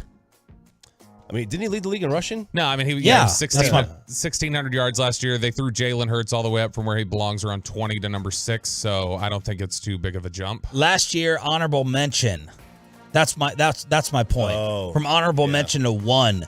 Lowest ranking on this list was 8. It's a lot of variance on these, more than any of the other positions. Yes. Highest ranking was 1. Personnel exec. The Raiders used him like they should have, because Josh McDaniels was like, I'm not going to use 1 back. That's not my system. Then they had to, because Jacobs was balling so much. Quote, they gave him the ball often so he could get to the second level, use his twitch, and make you miss ability. Number 4. I think between Henry and Pollard. Pollard? I was thinking between... What? He was averaging 5.2 a carry. I mean, that's top 5 to me. My Lord. I was thinking Henry or Barkley. We'll go Barkley. Ugh. Henry. I'll go Henry. Saquon. Okay. Coming in at number 4. Highest ranking was 1. Maybe that was Micah Parsons. Lowest ranking 7. Last year, honorable mention. I'll just read it because he's in our division. Saquon realized the enormous potential that the league long saw for him in 2022. ESPN's top back in the 2020 ratings, but fell out of the top 10 2 years later because of injuries and bad production. Evaluators knocked his hesitant running style until this year. Quote, he came with a running back mentality. He was physical, wasn't dancing as much, and when he got to the second level, he was dangerous. He still has the ability to break the game open at any moment. So that is Saquon Barkley coming in at 4. Derrick Henry is 5. Highest ranking for Henry was 2. Lowest ranking was 7. Last year, he was number 1. The issue with Henry is age and tread. He's led the league in 3 of the past 4 years, including in terms of carries. Someone said there's a little decline, but he's still an anomaly. You just don't know how long it will last. If anyone can do it, it will be him. Adrian Peterson is a guy like that. They can last longer. Okay. Number 6. Aaron Jones. No. Jonathan Taylor. I was going to, dang it. You could have Woulda, given me a shoulda, second coulda. guess. Woulda, shoulda, coulda. Jerk. Lowest ranking was 10. Highest ranking was 2. Last year, he was number 2. The Colts ranked 23rd in run block win rate compared to 7th the year before. NFL exec. Taylor's got top end speed, can get the tough yards, not a creative guy who can do it on his own. He needs it blocked up, and then he can make it happen.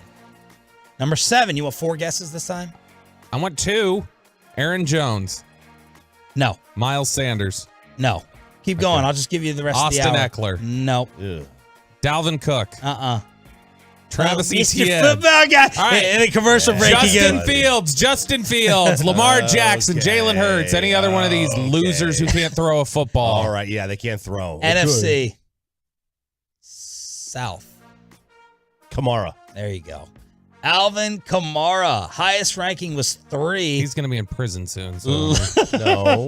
Oh man, we got Surly Bobby today. Lowest ranking, some didn't put him on the list last year. He was number 5.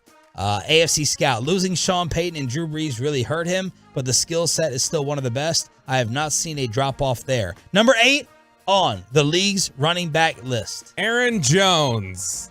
Dalvin Cook. They are super disrespectful to Aaron Jones. Yeah. Well, he's a cornhole player now. That's right. Highest ranking for Dalvin, 3. Lowest ranking, left off of the list. NFC Scout. He still has most of everything you want as far as vision, big playability. He's probably not as elite as he once was and has been injured, but he should be really good for a team. AFC Exec. He's still top 5 for me. The burst is still there, and he's got the savvy to find holes and capitalize on them. Number 9. Aaron Jones. I know the answer. This is Tony Pollard. It is. I saw Jeremy Fowler's tweet yesterday. Tony Pollard over Aaron Jones. Will Chambers made this list. Will Chambers. Justin Fields would have been number 1. Will Chambers hates Aaron Jones. He does? Oh, he thinks he's terrible. And I'm like, dude, he's like 5 a carry. He's better than Kamara. He he's is what different. Kamara was 2 years ago. They're Not really. They're bowling balls, both of them. I don't think. What? They're bowling ball running backs, both of them. You consider Kamara a bowling ball? Huh? Yes, he's like modern day Marshawn Lynch. He's the toughest guy to he for a long time his reputation was toughest guy to tackle in the NFL. That's because he's like elusive, not because he like just lowers his head in an aggressive manner and Mike Alstott's you. I think you need to take that Tennessee hat off. He's like Alvin Kamara is like a massive receiving weapon. I don't consider receiving weapons to be bowling balls. I mean, Aaron Jones is the same way. Aaron Jones will catch passes, Yeah, but he is a bowling ball. I You don't can't know, tackle. man. I don't think bowling balls to me is like 250-pound running backs, like Derrick Henry. He's a bowling ball. Alvin Kamara is elusive, shifty. Do we have a break tackle rate? We can look up. We Just have a because you can metric. break tackles, I don't think considers to be a bowling ball. I don't know, like that. Maybe we should have a different definition of what a bowling ball running back is. Number 9, Tony Pollard. Highest ranking 4. Lowest ranking, unranked. Of course, last year he was not on the list. I voted him. Many evaluators are high on Pollard's ceiling after Dallas finally embraced him as the lead back, turning 190 carries into 1,000 yards and 9 touchdowns. With Zeke gone, Pollard should surpass the 200 carry mark in 2023. NFL offensive coach. I call him a lemonade player. Is this Jason Garrett anonymously? He turns lemons into lemonade, makes something out of nothing. It doesn't have to be perfect for him to make plays. AFC personnel guy. Speed, man. He's got major burst. Cowboys put the tag on him, and another coach said, I like the player, but I need to see him do it another year before I place him in the top 10. Need to see more. So that's Tony Pollard getting some love on this list. Austin Eckler coming in at number 10. First honorable mention, Aaron Jones. That's disrespectful. I agree. He's to me, he's top 5 running back. Splitting carries, though? You knock him for that? It's not his fault. No. Well, if he was better, he wouldn't split carries. That is his fault. I disagree with that. In the modern NFL, I mean, it doesn't matter how good you are. Like, you split carries. That's just the way it is. I don't think that's a knock on. I never thought it's a knock on a running back if you split carries. I mean, he had more carries last year than Joe Mixon, Austin Eckler, Tony Pollard, Jonathan Taylor. Like, I mean, he carried the ball a lot. Okay, well, the knock on here is he split carries with A.J. Dillon. He does everything really well. Quote, if you're looking for that well-rounded back with pass-catching ability, I could see how he's a top 10. I'm just not sure he has the special qualities of some of the other backs. Also on this list, Dameon Pierce, Breece Hall, Travis Etienne, Ramondre Stevenson, and Kenneth Walker III. So that is your running back list from the execs around the league. Expressway here on Sean and RJ. We have the Jake Paul, Nate Diaz ticket giveaway coming up momentarily, but it's a Tuesday. I think it's a great batch of questions. Let's ask Reddit. Jeff. Do you have a question, Kelly? Do you have a question, Kelly? Yeah, I have a lot of questions. Number one, how dare you? What's going on, Jeffrey? We were all prepared. We had it planned out. Perfect game. We had a perfect game going. Perfect game. All right. Truckwreck.com, fan text 877-881-1053, 877-881-1053. Also on the Twitch and the YouTube, get your answers in here. We are going to roll through some of these questions that have gone viral on Ask Reddit this weekend, or this week. RJ Choppy, this is a great question for you, I feel like. Man, let's do it. What common sexy thing is a turnoff for you personally? I feel like there's not much that's a turnoff for you. Yeah, turnoff is the wrong way to do it. I'll tell you this. When I was thinking about this, I don't get lingerie. Ooh. Like, it's just going to come off anyway. Like, I respect it. I respect. To me, what I like about lingerie is the attempt. Okay. The attempt that the girl has of, like, I want to look sexy for you, feel sexy for yourself. But, like, it doesn't really turn me on. Interesting. I'm not really turned on by lingerie.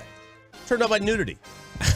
I'm total opposite. Okay, so I'm turned on by attitude. Like, if she were to, like... You're turned off by nudity, Sean? Yeah, that's weird. I'm more turned on by the lingerie than if you just walk out of the room naked. Yeah. Does that make sense to you? Yes, that does. I would much rather Dip her, ass. like...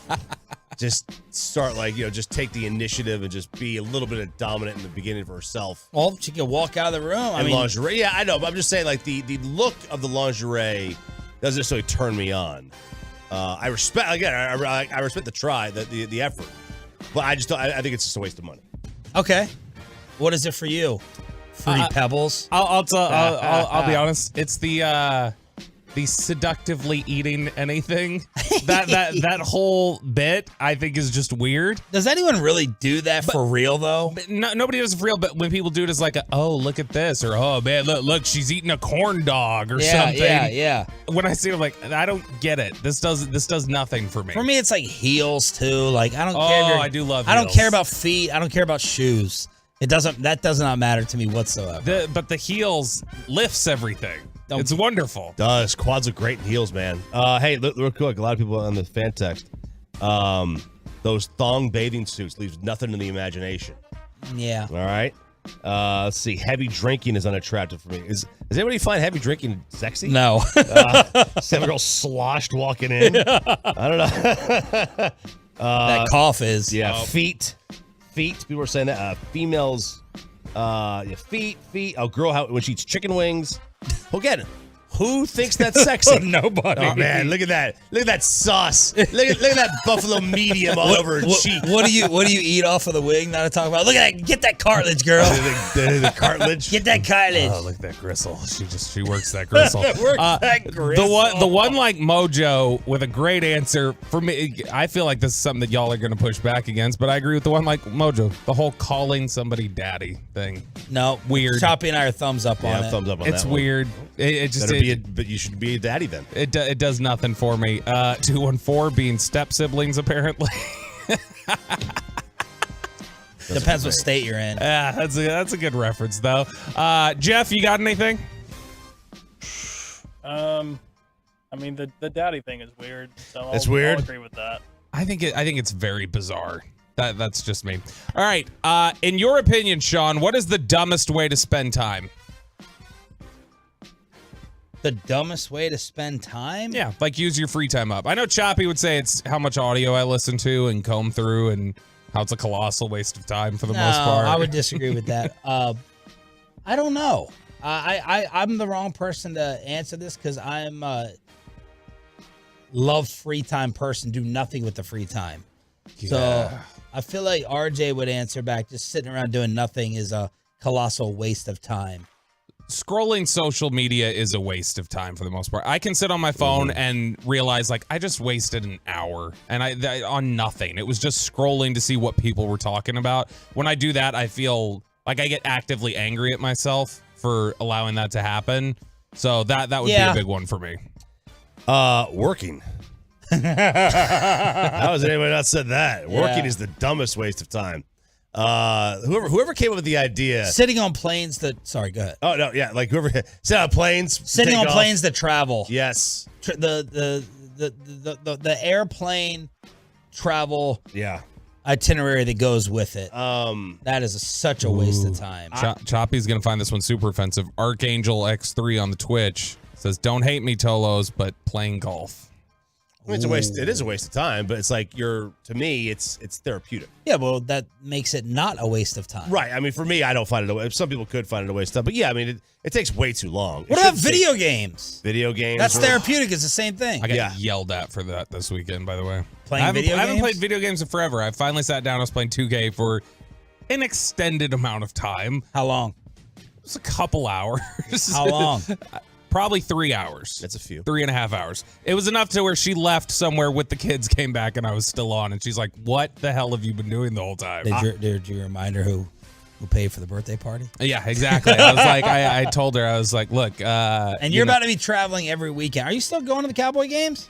Yeah. Yeah. Well, I mean, that's my impression. I mean, I may hear differently on the text here in a moment. Yeah. But no, I had told her, like, look, she came home because she was annoyed that I had things I had to do. And she was like, why did you not do them when I was gone? And you waited till I got home. And then you were like, all right, time for me to knock out my chores. And I was like, look, when you make the vast majority of the money that pays for this house and things, you can set the schedule yourself. Until then, don't make me a sandwich. That's how it works. Just kidding. I can't have the bread. I know I'm in the vast minority on this one, but and I think eating is a tremendous waste of time. You and Babe Laufenberg. I am a food as fuel guy. I get it. I'm in the minority. I like the taste of food, but 4-hour dinners, that's a massive waste of time. There is nobody I want to hang out with that's not named my kids or Sarah for 4 hours. There's no difference. Even you two, I'm sorry. There's no difference with you having people over in your pool. The only difference is it's water versus a restaurant. It's the same freaking thing. I know, but I don't like to. It's a 4-hour dinner is just sitting there with you're interacting with people. But the problem is for me when I'm sitting in a specific spot for 4 hours, I'm falling asleep. I need to be more like stimulated. And in a pool, the amount of alcohol, just relax. Yeah, that's a waste of time too. Sitting in a pool on a Saturday, massive waste of time. Some people would say barbecue. I get it. 12 hours, 8 hours, massive waste of time. Scrambling eggs. Some people would say that, but when you're excellent at something, you lean into it. By the way, I got the shipping update. The burners will be here tomorrow. So we're going to be scrambling eggs up on Thursday or Friday. I guess Spieth Island is trying to be a smart ass saying this whole conversation is a waste of time. So I like Spieth Island. I met him at a Stars game. He's a nice guy. He's a big fan of the show. I'll say it then. Screw you. 817 said the uncomfortable part out loud. Listening to your girl gossip. When she gets into storytelling mode about so this is and she starts on the drama, it's like me too. Yeah, I like. Okay, all right. You guys protecting your peace at home. I understand. You're gonna say you love it. I'm a gossip. I love gossip. And you're a gossip. I love gossip. I love it. Are you kidding me? That's all I do during the breaks is gossip. Yeah. So, but what I don't want is yeah, so this mom told this mom that she didn't like this kid, and then this mom found out, and now there's and it's like, okay, all right, that's wonderful. I like it. All right, I would say if I didn't like it, I think you know that about me. I do, but I also know let's protect our peace. We don't want to go home and get beaten down with. Why'd you say that? Chop. Yo, what still has not recovered from the COVID-19 shutdown? I don't know, the economy, peer pressure, car dealerships outside of the Platinum, Chrysler, Dodge, Ram, Jeep, Platinum, Ford, your Stephen Gilchrist owned stores, gym times, they're not 24 hours anymore. Let's see, traffic, thank God, hasn't recovered from the pandemic. I don't know, work-life balance hasn't recovered from the pandemic. I mean, I can go on. Wow. My lungs haven't recovered from the pandemic. Appreciate but that. It's getting better. Better. My heart ticker, my myocarditis hasn't recovered. So thanks a lot there, Pfizer, whatever. I mean, I keep going on and on. There's a lot of things I could talk about here. Are we blaming the old jab for your coughing in your lungs? No, I'll blame the COVID on my coughing, which I probably just long COVID. Should have gotten the black market AstraZeneca that they were using in Europe. I should have. A million things you can blame on the pandemic. That was good. Thank you. What did Reddit say? Well, my answer first, kids' social skills. I feel like it set a number of kids. It was already going back, right? Because of just the age of technology and things like that people were not socializing the same way. I really do feel like my kids have progressed, they've gotten through it, but there was a stretch there where I was like, man, I think this set them back knowing how to interact with kids their age because they missed key developmental time. Yeah, I will second that. My kid's still behind on the speech, not good with sharing, out and about, but he's had a good 2 weeks. He's had a very, very good 2 weeks. So. Crushed it at the skating rink. 817 Walmart being open 24 hours. I have not needed to go into a Walmart at 3 in the morning, but I found out recently I couldn't. Like I saw somebody say something about that, it sucks that you can't go into a Walmart in the middle of the night anymore. I went there at 11 o'clock when I was like, it's closed? I was like, surely I can. And Kristen's like, no, those closed during COVID. Those never came back. The 24-hour Walmart is gone. Oh, man, they're just flooding in. The price of toilet paper, the mom and pop store, Walmart. A lot of people are saying Walmart's intelligence hasn't improved. 469 extramarital affairs are still low. Those haven't recovered. Those haven't bounced Ashley back. Madison, construction materials. Boy, they are still high, aren't they? Twolo Vader on the Twitch. Cashiers never rebounded from the shutdown. It's been very self-checkout heavy now. How about sales offices? That's gone forever. Yeah, I mean, working in an office. Working in an office. Gone. See you later. All right, Ask Reddit continuing every single Tolo Tuesday here with Sean, RJ, and Bobby. Okay, Sean. And obviously all of our answers are our wives, okay? And significant others, our future wives. But Sean Sharif, who immediately comes to mind when you hear the words insanely hot? And fan text, who comes to your mind when you hear insanely hot? Well, my usual answer for like 10 years, I don't really want to say her because, she's like 50 now. Lana Turner. But she just became available back on the market yesterday. Oh, yeah, Sofia Vergara. Divorce. Available. You know who, when her name comes up, everyone is just like, damn, she's just hot. She got a movie out right now as well. Margot Robbie. Everyone loves Margot Robbie. She is very attractive. There are so many women she's that not look cute. like her, though. She's not pretty. She's hot. It's like they're all in Dallas, all in Uptown. No, it's like they like Jamie Presley, the actress. Like there's all these what's her name, Samantha Weaving or something is her name. There are a lot of actresses where there's this panel image, this meme of 6 different actresses that all look alike, and people on the internet were like, I thought that was the same actress in 6 different movies. So that one's pretty common. My joke response to this all the time, Kristen hates it. When Kristen will say something like who's the hottest person you've ever blah blah blah, and then I'll name one of her friends or something. Well, I'll be like, who's your celebrity? It's Alexandra Daddario, the chick from Baywatch and the first season of White Lotus, the brunette. And she was in True Detective. Did you see the first season of True Detective? No. Oh, crap. She was in True Detective. She was in Baywatch. She was in White Lotus the first season. She was the chick with the controlling new husband and the awful mother-in-law. Chop, who do you got? This girl's eyes are really, really blue. Yeah. Like, she's very attractive. She's very attractive. Insanely hot. I'm putting hot into a different category versus just like gorgeous, like beautiful. Like if you pretty, wouldn't have made it, cute. You would have been a stripper. Yeah, like Mila Kunis, she's like cute. I don't think she's insanely hot. Did you see Black Swan? Yeah. I mean, I've seen Mila Kunis. I know what she looks like. She's pretty hot. I mean, she's on the list. There's a million. Oh my God, Olivia Dunn is super hot. I'll tell you, she's also like 18. I think she's older than that. She's like 20. Whatever. I can still say she's hot. If she's 20, I mean, she's 20. She's fine. Yeah, it's fine. It's Sarah and I love this girl, Cass Marie. She's a golf Instagram chick. She makes Paige Sporanic look just Casper? Cass, C-A-S-S. She's fantastic. I'm a huge Mila Kunis fan.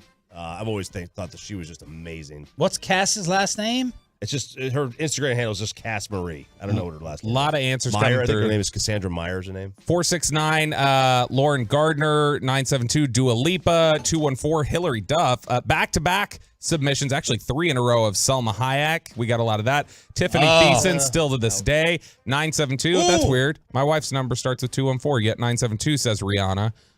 Brooklyn Decker from the 325, Gal Gadot from the 972 and the 318. Scarlett Johansson. Lot of submissions here. Did you say out on Salma Hayek, RJ? Not a fan. Why? I don't know. It's not my type. Like I'm not into like the voluptuous. It's not my type. Okay. Boy, Sofia Vergara though. By the way, people yes, she is. That does it for me. People are saying the one like Mojo on the Twitch. Baywatch. How old do you like him, Bobby? No, this is Baywatch, the movie, like the Zac Efron movie from a few years ago. She's not that old. Jeffrey, who's your hall pass? Who's the number one female celebrity crush or male? If that's your thing, Look whatever. At him smile. He's been waiting for this question to be asked. Who is it? So you already said Margot Robbie and Alexander Daddario. Those are both up there. I guess if I'm going 3, I'll say Sydney Sweeney. Who's that? Oh, she's also White Lotus, and she's that what's that show with Zendaya? Euphoria, yeah. She's in that. You know who else is the one who was just with I get these two confused. The one that was with Machine Gun Kelly. Oh, Megan Fox. She's hot. Yeah, she is. She's just straight freaking hot. Oh, Jennifer's Body. That was what she was in. Oh, that's the movie. Yeah. Okay. Did you see the Tarzan photos of her yesterday? Megan Fox. Yeah, Megan Fox is hot. All right, let's go. It's getting uncomfortable. What's the worst possible reply to "I love you"? There's a lot. I'd say anything Sarah said to me for about 6 months. I'll tell you what's the worst possible reply is the one Kristen gave me the first time. I said it first. Was when I said to Kristen, and she just looked at me and she kind of smirked, and then she just like hugged me and didn't say anything back. You didn't get it back? No. That day? No. When's the next time you brought it up? Like I didn't bring it up. It just I said it, but she said it like a week later. How long did you really say it before it was reciprocated? Honestly, it wasn't 6 months. No, it wasn't 6 months. It was a little while. But the first time you said it, it didn't come back? No, I think she just walked away, changed subject, whatever. Made another drink. Did you stop down? Was it like, hey, No. Sarah, I just want to say I love, or was it like the end of a phone call, like, all right, I love you? Yeah, I think it was. I don't think it was on the phone. I think we were just sitting around the house and something happened. I don't remember exactly what it was, but it wasn't like a stop down moment where it was like, hey, baby, I just want to tell you. No, it wasn't. I mean, the worst response is just not getting it back. I think it's all under the same umbrella.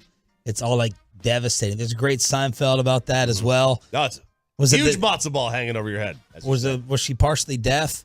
Was that it? Or that's what he was thinking? Her name was Sienna. I heard you the first time. I heard you the first time. Oh, okay. Just clarifying. Yes. 817 saying aw, or that's cute. Yeah. 817. Thank you. What if she says thank you? Another 817. Thanks. Thanks is the worst reply. I'd also like to know the ratio of guy to girls saying it to each other. Like, is it 90% guys saying it first to women? I would say women typically say it first. I think women say it first in the heat of the moment, you know. Oh, yeah. They definitely, they're usually out of breath when they're saying it. Yeah, they definitely say it first then. I don't think you guys are right. I think a woman wouldn't say it first out of principle. I mean, that's something, honestly, that Kristen can probably hold over my head for forever is like, remember, you had to guilt me into saying I love you because you said it first. Yeah. I didn't really want to. So there's always that. I want to break up. I know. I want to break up. I know. Thanks, I love me too. Yep. Lot of answers there on the truckwreck.com fan text. I'm getting some Tolos hitting me up on the hot women. Nate Wood, Carmen Electra. Gosh, yes. Carmen Electra, prime Carmen Electra back in the day. What? You got something to say about No, I was just gonna say there was always and maybe it's the Dennis Rodman connection. There was just always and not in the good way, just a dirty feel there. Yeah. Chris Navarre, you would love True Detective Season 1, bro. You would love it. That's what he's texting me. Dude, it's so great. And Alexandria Daddario is in it. All the way in it. Chop.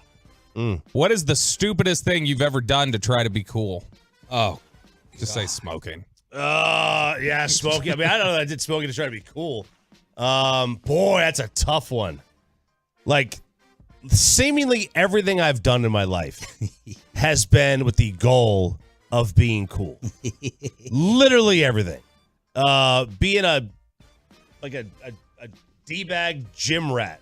Dumb, stupid. Smoking, dumb, stupid. Drinking, dumb, stupid. Trying to be a golfer, dumb, like a waste of time. Like all these things, everything I've done. Radio guy, dumb, stupid. Like everything I've done in my life has been career. It's a career, but it's a waste of a time for a career. What am I? I'm not accomplishing anything. I'm not saving lives. I'm talking into a microphone. Like it's everything I've done is to try to be cool, and some things have helped and worked, but generally it's been a big waste. Jinkos for sure. Jinkos was the one because those were not practical at all. Way too baggy, looked dumb. That was awful. Sean, what about you? I'll probably I have a follow-up to it, but I'll start off with fraternity. But when you go to college, you're just trying to figure out your group of friends.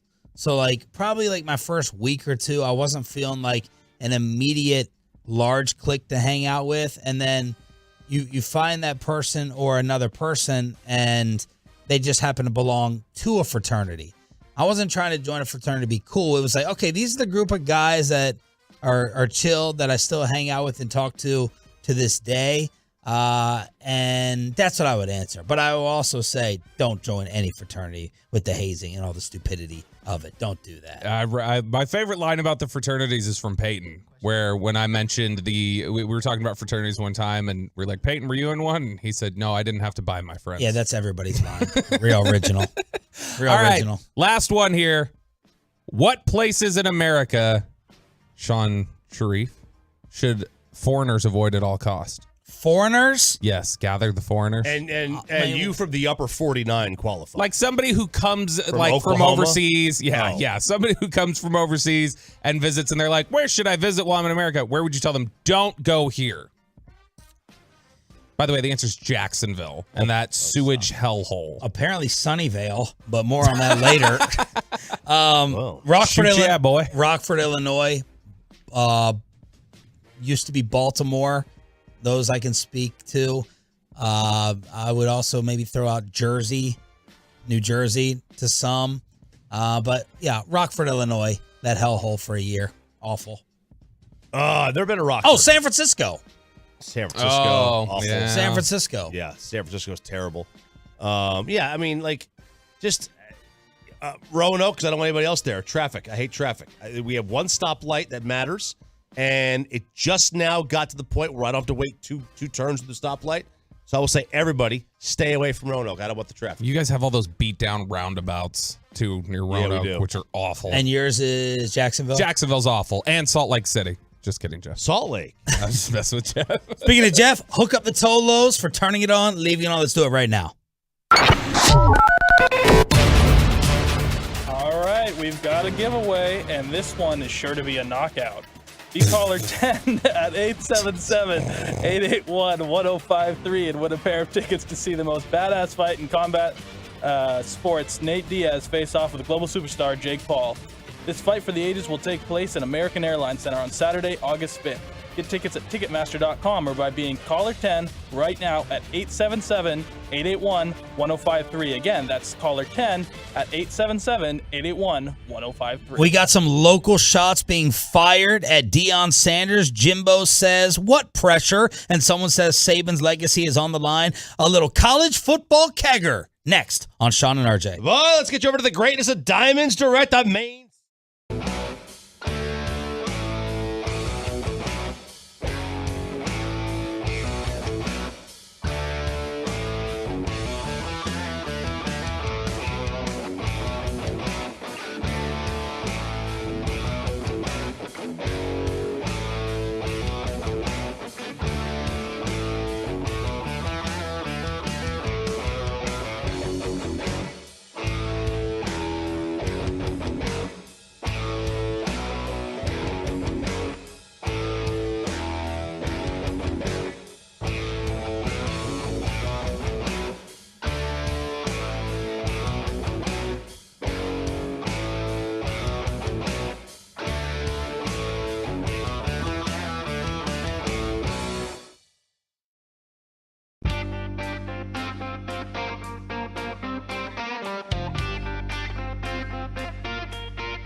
From our fan studios, secured by DFWsecurity.com, this is Sean and RJ on 105.3 The Fan.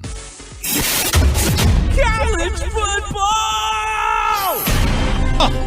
An explosion of information and stories. Yeah, there was.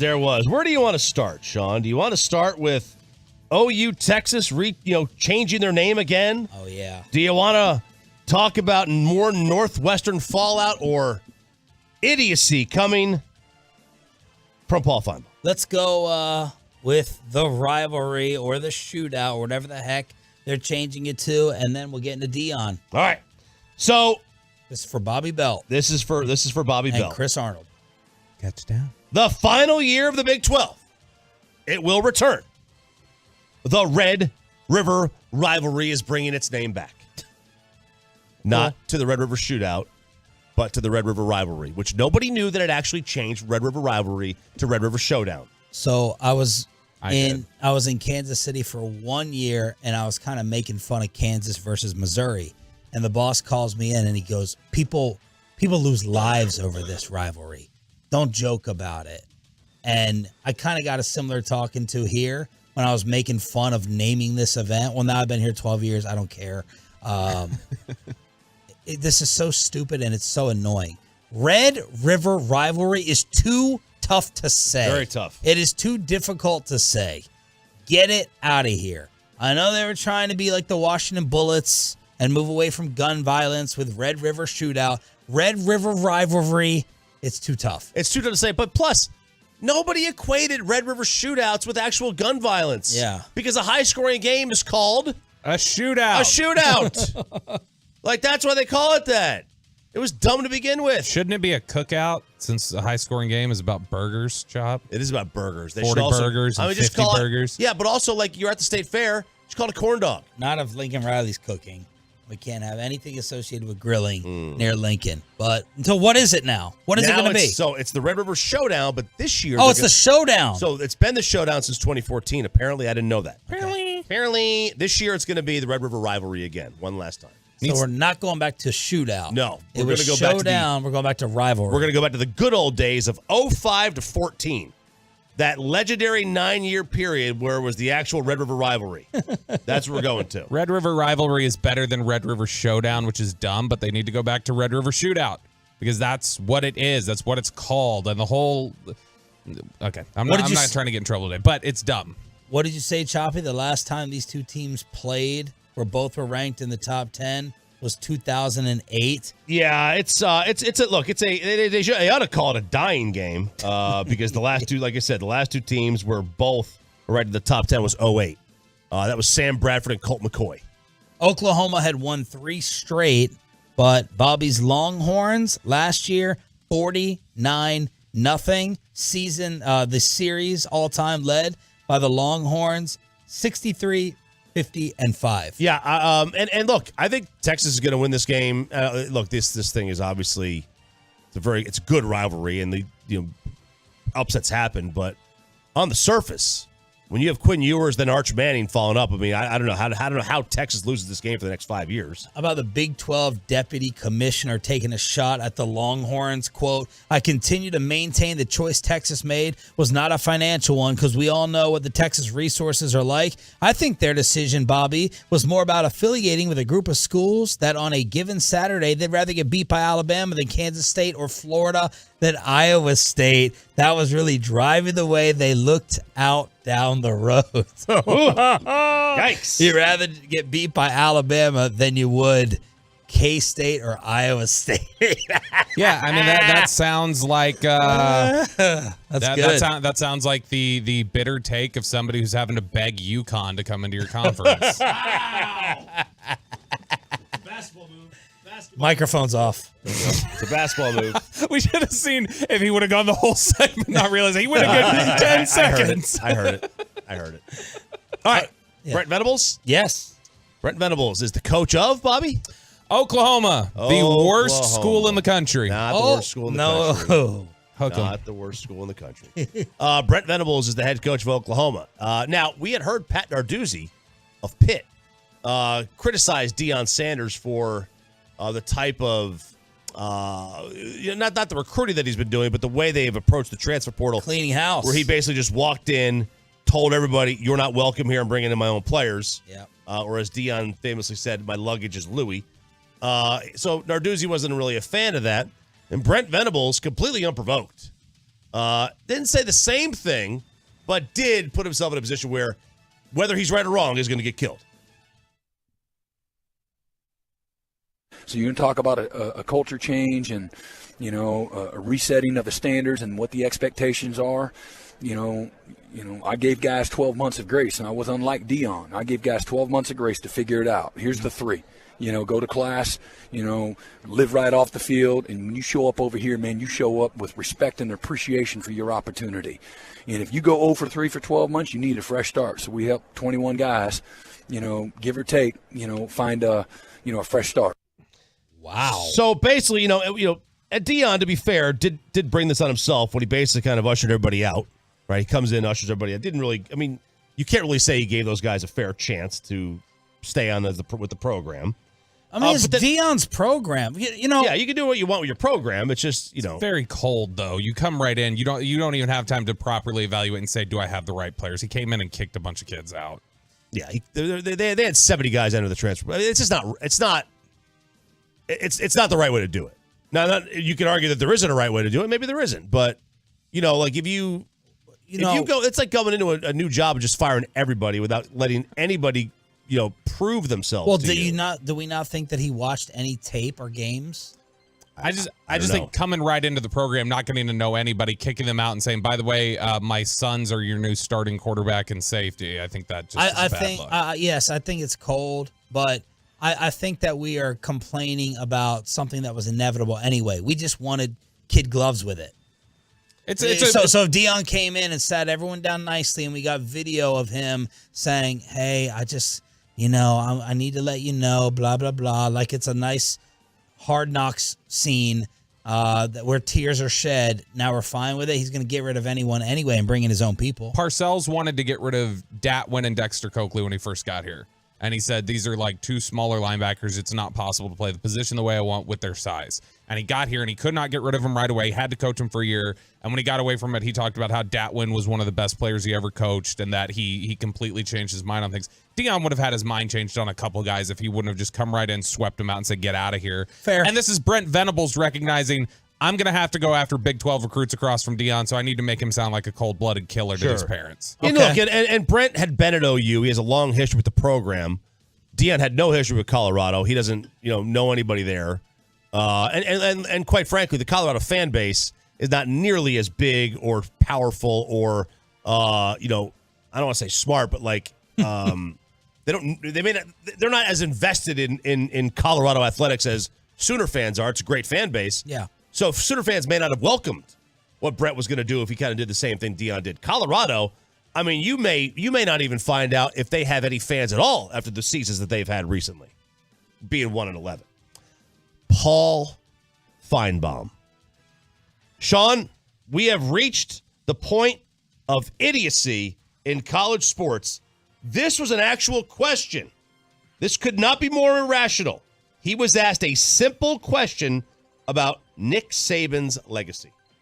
If for some reason Alabama does miss the playoffs again this year, are we going to be talking about Nick Saban's legacy in a different light? I think, yes, you have to. And first of all, nothing is going to take away from what he's accomplished. And for those who don't follow this closely, he's won 6 national championships at Alabama since arriving in 2007. He won another one at LSU. But if he is in the same league as somebody who has now, at the end of the season, won 3, then that's a big hit on his legacy. And I think you also have to question Saban for what happened last year. He had the best team in the country going in. They were nearly unanimous And at the NFL draft, in case anyone wasn't paying attention, let me refresh your memory. He had the best offensive player and the best defensive player, Will Anderson on defense, and of course the Heisman Trophy winner from 2 years ago and the #1 pick, Bryce Young, on offense. And with that, he still couldn't get it done. The defense let him down. There were mental lapses across the board. They had 17 penalties in the Texas game. I think they had just as many against Tennessee. And some of the coaching was subpar too. So this is to me is the most idiotic comment I've ever heard. Nick Saban's legacy cannot go down.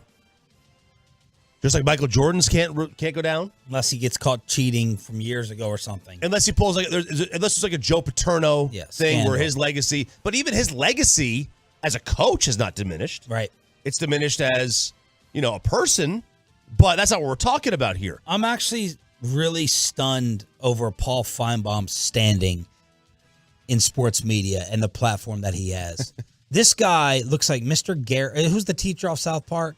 Yeah, Mr. Garrison. They look like, No, that's Principal Mackey. Right? Yeah, Mr. Mackey. You got Mr. Mackey sitting up here saying some pretty cutthroat things about people. Very trolly. He gets away with it more because he looks like a dork versus someone else. He says, I'm surprised someone doesn't destroy him and go after him more. And he has mega platforms. This guy's the king of sports talk radio in the South. Yeah. He is. He's got all these ESPN platforms, and he says dumbass stuff like this. What a troll. Nick Saban's legacy ain't going anywhere, man. But he says a lot of stuff like this. Yeah. And I don't know why he gets away with it. I don't know whether it's his delivery. I don't know whether it's his look. I don't know whether people don't take him serious. Again, he is the king of sports talk radio in the state of Alabama as well. And the SEC. He's the king of sports talk radio in the SEC. Dead period? Is that what he's dealing with too? And he's just, I got to come up with something to say. He'll say it during the season too. He says stuff during the season. I'm not the biggest. What did he get killed for at the end of the season? What he had said about TCU or whatever, and he got crushed for that and had to come out and apologize. Where he's like, nobody cares about watching the Big 12, and then ESPN's like, we carry the title game, dude. You need to be quiet. What's Jimbo saying? Well, Jimbo has been talking about Bobby Petrino. But Jimbo is squarely on the hot seat. There was an article out there about Jimbo Fisher being the -- coach on the hot seat. And I'll tell you what he's saying about Bobby Petrino. He ain't saying anything about Bobby Petrino. His OC? His OC. Being asked questions about Bobby, skirting questions, not really talking about him. How long ago was the Petrino scandal? And that's the thing, man. I mean, we're talking. Has he done something else? Are we bringing like Petrino, Patino? Are they in the same sentence? Yeah, they're not the same sentence. In terms of how far back to go? Yeah, it goes back a ways. I mean, we're talking about more than half a decade. He's just, it was what? It was right after 13, 14? Yeah, I've never liked Petrino from the whole Atlanta Falcons thing and then into the motorcycle. But Jimbo's not feeling pressure, he says. He says he's not feeling pressure, but everybody else says he is. I mean, he is one of, according to Dennis Dodd, an expert in college football, he is sitting on one of the hottest of hot seats in the country. And Jimbo is, kind of head in the sand, but he has to be. He has to assume, I feel fine. And he's got a big buyout, but he definitely needs to win, I would say, 9 games at least. How lucky did the Rangers get on missing? They missed on this free agent. Choppy's going to tell you why they got so lucky. And breaking news out of baseball. Someone's back is actually broken. That's the broken news. Next on 105.3 The Fan. Bye.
Star and truck wrecks in DFW.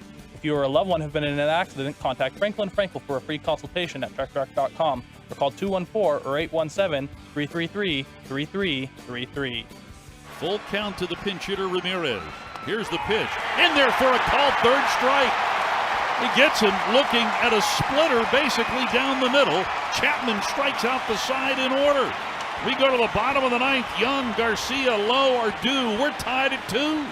Aroldis Chapman performing like a superstar, striking out the side, hitting 103, staring everybody down for the Texas Rangers as they win in walk-off fashion over Tampa to improve to 4-0 coming out of the break last night with Hicksy on the call right here on your home for Rangers baseball. 105.3 The Fan. Game 2 tonight with Evaldi on the mound. 6:30 pregame, 7 o'clock first pitch. It's Sean Sharif, RJ Choppy, and Bobby Bell with you, and we're talking about Chapman. We're talking about making moves, market watch.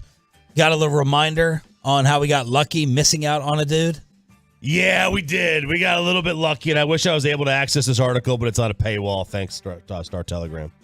How did you send it last night with a different write-up? article? I was looking up something else. Okay. I was looking up something about Rendon. But the Angels are halfway through a $245 million 7-year contract with Anthony Rendon. They are paying him, Sean, $4 million per home run. So far, they have paid him $482,000 per game. They are paying him $26 million per win above replacement. Wow. That's a war. They are paying him $4.38 million per home run and $111,000 per plate appearance. He's got 3 years and $114 million remaining on his contract after this season. This is year 4, like I said, of a $245 million deal that he got after having one of his best years ever. The best year of his career in 2019. They win the title, great year. Rangers were in on him, right? There was the report, was it 6 for 180? So this one out there, he winds up getting 7. Yeah, they thought maybe he would give the Rangers a Texas discount because he was a player at Rice.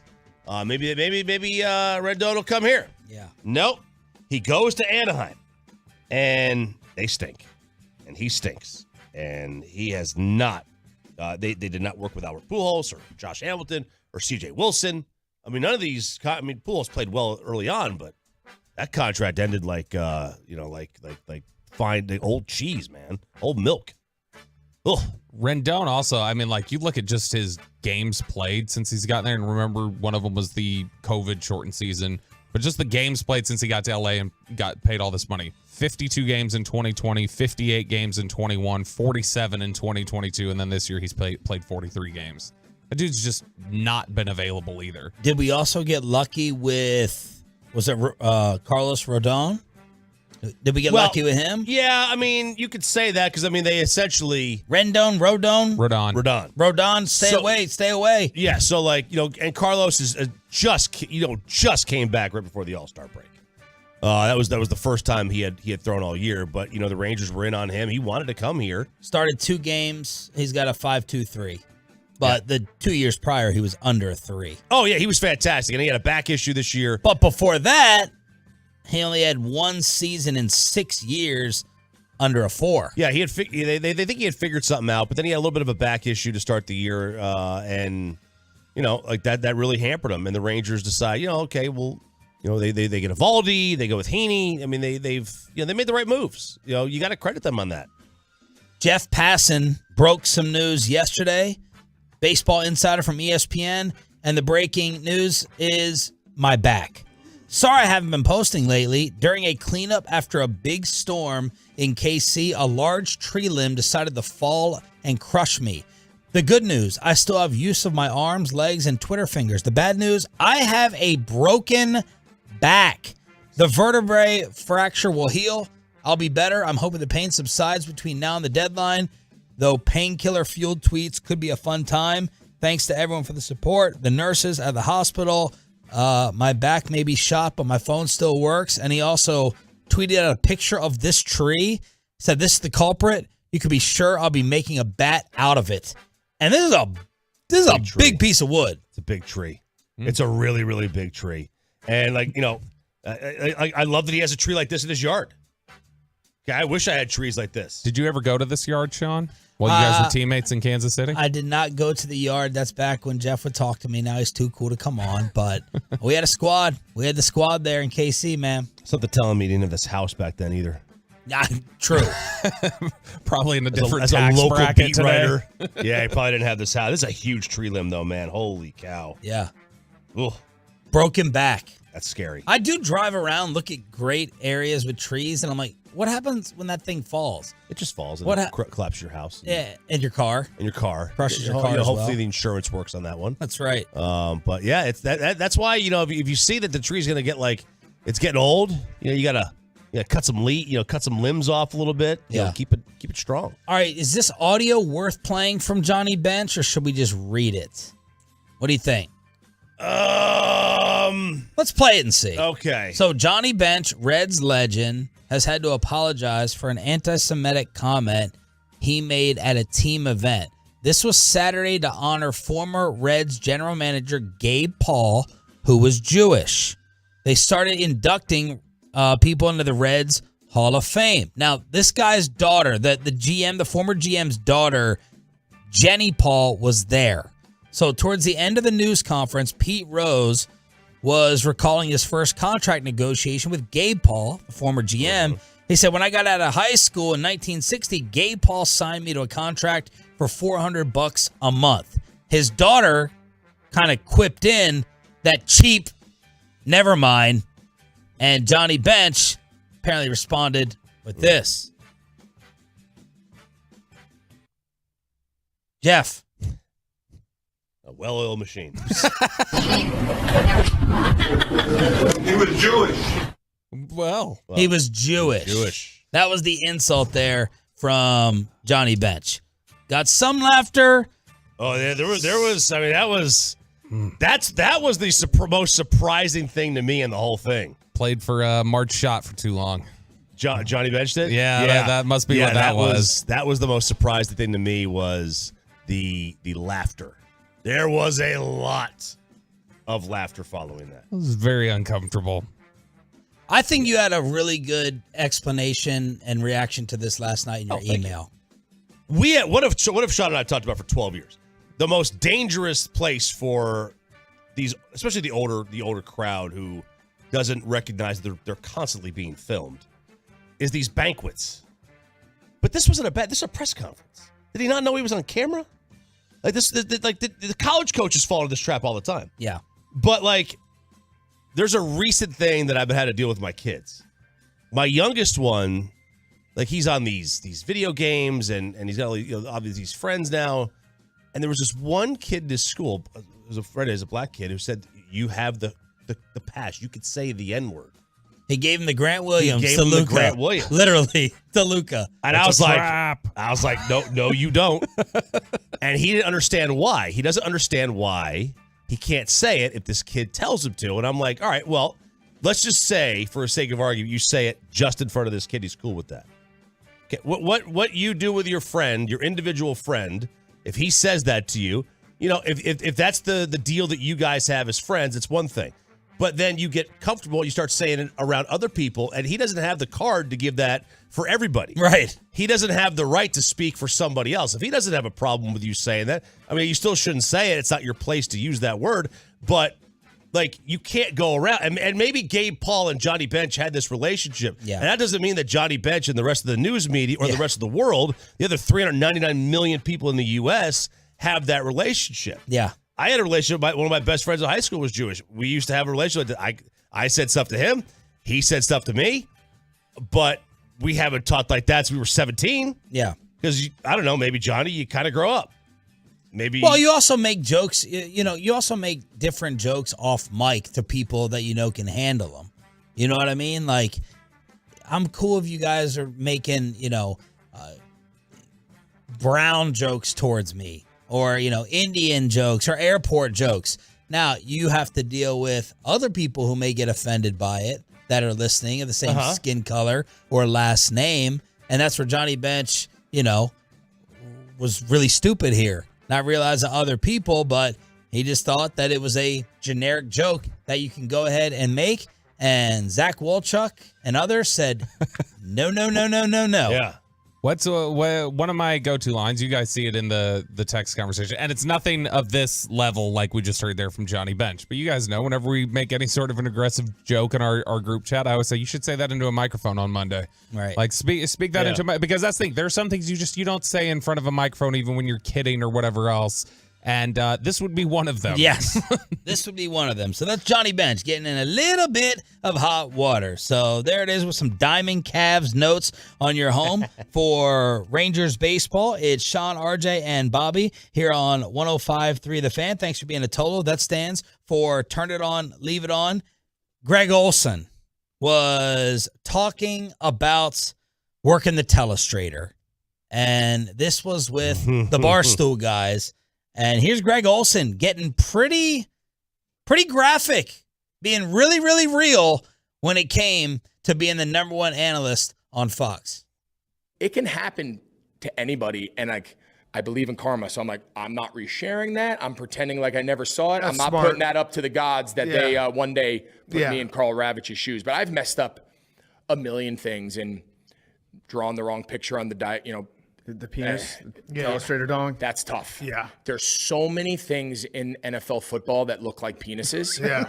I can't even, and there's a lot of very questionable verbiage that's used in NFL football that penetration come inside. Yeah. There's a lot of stuff that you got to be careful. Yeah. And I'm not going to lie. There's times where I'm like, here's a safety. And you want to show that third little zone. And you're like, nope, delete, clear screen. You're like, I'm not going to be the guy. A lot of innuendo. I almost told Jeffrey to bleep another thing or two, but he was talking about, you can say, he got penetration into the backfield and all that stuff. And is the runner going to come inside and all that stuff? But there's Greg Olson saying he's trying to stay away from it and be very, very careful while throwing our friend of the show, Carl Ravitch, under the bus. Yeah, maybe there's a big comeback in a game. You can say, they came back and were able to pull it out in the end. Yeah, you can say we don't that. need more examples. We can just react to Olson. We're just talking turn your about mic off for the rest of the It's segment. football. Just turn your mic off. You already put me in a bad mood today. Football. What did I do? And then Tiki Barber is going to be on CBS Game Call with Matt Ryan. Yeah, so this is the new 3-man booth. It'll be Andrew Catalan on CBS. Yeah. Along with Matt Ryan and Tiki Barber. Now, Catalan was on the 5th team last year. I suspect they move up one. Obviously, they're not going to get the 3rd team. That's Harlan. Harlan's on the 3rd team. But, listen, I'll be honest. So Greg Gumbel's on the 4 team with Adam Archuleta. Ugh. And then... no offense, it's boring. Yeah, and Harlan is with Trent Green. Who's not bad. Yeah. It's not bad, but what are these networks? They love to take these quarterbacks freshly retired and put them higher than they probably should be. So I'm wondering if Matt Ryan and Tiki move up a spot or two. And they might. And then they're talking. There's some whispers out there about who replaces Van Gundy. Mike Breen, Doc Rivers, and Doris Burke. Possibly on the A team for ABC and ESPN. Okay. We got to clear up the Dak Prescott interception guarantee. Apparently, this has been misreported, and no one better to do it than the Dak defender himself on the home of the Cowboys. That's next in Below the Belt right here on the Fan.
At Classic Chevrolet, when you value real independence, you own it. At Classic Chevrolet in Grapevine, shop new Silverados with once a year July 4th savings. See them all at ClassicChevrolet.com. But hurry, the best models will sell fast.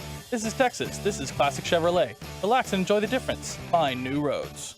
The great Bobby Belt. Don't make me take off my belt. Don't make me take off my belt. We're not. Why Kirk Cousins is treating Justin Jefferson the way Isaiah Thomas treats Michael Jordan.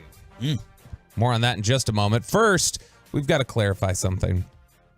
Thanks to my company, my other company, the NFL Network and NFL.com, for yesterday aggregating the Fort Worth Star-Telegram report about Dak saying, I'm not going to throw 10 interceptions next year. You book that. You can count on that, baby. Yep. And a lot of graphics going viral, PFF, like, oh, here's a flex of Dak with big quote and print there. And everybody was talking about this quote yesterday. Well, it was not true, apparently. This is from Nick Eatman yesterday. I'm seeing a lot of headlines about Dak's bold claim about 10 interceptions. Sorry, but that's not what he said. He was talking about being on the same page with his wide receivers so they won't have, quote, tipped interceptions. Tipped, not 10. Obviously, not as cool of a story. And I think Todd Archer said something similar with G-Bag yesterday that, yeah, that's not what he said. I was standing right there. So that was incorrect and then was aggregated incorrectly. But what's the old Winston Churchill line? A lie gets halfway around the world before the truth has a chance to put its pants on. Yeah, I thought it was why stand when you could sit. Sure, that's another one. Yeah, this sounded very un-Dak-like to be putting things on receivers. Even not going to give a guarantee.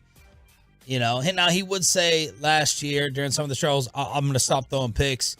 This won't keep happening. I'll fix it. But he would never give a number like this. So 10 and tipped got confused for each other? Tipped and 10? Someone misheard that and misreported that? That's a heck of a miss. Yeah. I guess. Pretty big miss. Gosh, I'm Big trying to remember. miss. What did it? Jane still jokes about it, but last year she had. The Fitbit? No, it was McCarthy had said something about like the ground or something, and Jane heard grind and was like, he said when they grind on him or something. Yeah, that's a habit of hers. And that's a second groin she would have messed up. Well, maybe more, but 2 on the record. That's messed up enough. So it was that Tyron's groin she got first? She was trying to say bulging disc. And she said something completely different, but also an issue for some people. But no, she was trying to say, the quote had been something like, they ground on you or something like that. And she said grind on you. And she thought that's what he said. And everybody in the beat had to go, Jane, that's not what he said. He said ground. Yeah. So I guess 10 and tipped. No, I still don't hear it. I think whoever just wrote that was completely wrong was all. But there you go. Much ado about nothing. Now, last year, the Minnesota Vikings special 13-4 season ended in a not so special way, as Mike Florio writes. Kirk Cousins passed the ball several yards on the wrong side of the line to gain on 4th and 8 against the Giants, and he did not throw the ball to Justin Jefferson. And everybody was like, what is your problem? 4th and 8, you're throwing it short of the sticks. You're not even looking for Justin Jefferson. Stephon Diggs would have requested out by now. He would have. Already has, yeah. It's like, what is your deal, dude? And Kirk Cousins said, when you throw it short of the sticks, this is on the quarterback documentary, said when you throw it short of the sticks like that and he's tackled, you get a lot of grief for it. But Justin was doubled, and just instinctively, it felt careless to just throw it to him with the game on the line like that. So he's doing the Isaiah Thomas freeze out of Michael Jordan in the All-Star game. He's like, Justin Jefferson, you don't want to put me in your top 5 quarterbacks? Let's talk about freezing you out. I don't think you can beat double teams, you loser. Well, I mean, I thought the first media story was a disgrace from the people covering it. Your portrayal of that is just as bad. I went back and watched this play, the final play, and man, it was like 8 yards short of the first down marker. Bad. Now, I don't know how Jefferson was covered. I didn't get the all 22. He's doubled every play. Yeah, so I assume, but, is Justin Jefferson ticked off that Kirk Cousins didn't throw it up to him? I think that's a Bobby Belt sport. I think that's exactly what it is. He goes, all right, you're not going to throw it to me? If I can't trust you to throw it to me in double coverage with the season on the line, Aaron Rodgers would have thrown it to me. We'll put him in the top 5. I think that's how it is. Speaking of Justin Jefferson, we have the Madden ratings. This was wild yesterday. I'm seeing very serious reporters, beat reporters like Michael Gelkin, reporting like source Malik Hooker has an 82 grade with Madden. Source. I'm like, okay, well this is the era we live in. But these Madden ratings get a lot of discussion. People get worked up about these. Players get worked up about these.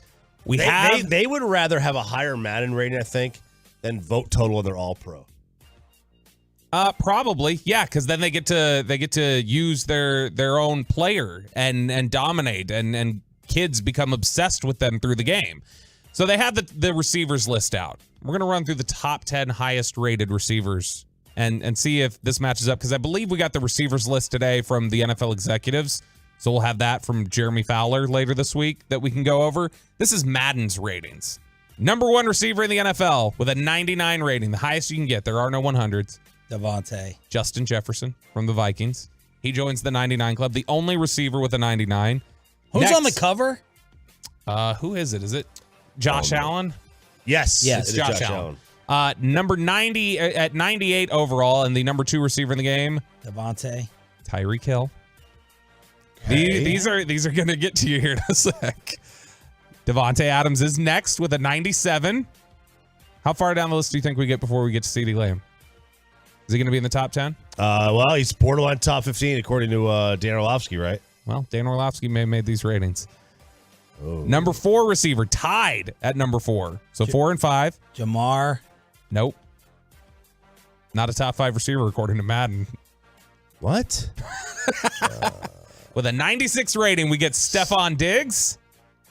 Okay. And Cooper Kupp. Are we sliding Cooper Kupp too much? Yes. I feel like there is a little bit of disrespect due to what happened last year. I agree. Number 6 with a 94. Jamar Chase. Very good. Not very good. I'm just butchering this. A 93 rating. The number 7 receiver all on his own. Who do you think it is? Mike Evans. Hang on. CeeDee Lamb. No. Nope. Not Debo. Begins with a D. DK? DeAndre Hopkins. Wow. $12 million a year. This man was a free agent when they were putting these ratings together. Wow. Without a team. A 93 overall DeAndre Hopkins. All right, so we've got Jefferson, Adams. It's Jefferson, Hill, Adams, Diggs, Kupp, Chase, Hopkins. Number 8 with a 92 rating. NFC East. Terry McLaurin. A.J. Brown. Terry McLaurin. The number 1 receiver in the NFC East. Next up, with a 91 rating, tied for 9 and 10. Is this where we get CeeDee Lamb? No. You said 15 already. A.J. Brown. Mike Evans. A.J. Brown is one of them. So we've got CeeDee Lamb as at least the 3rd best receiver in the NFC East.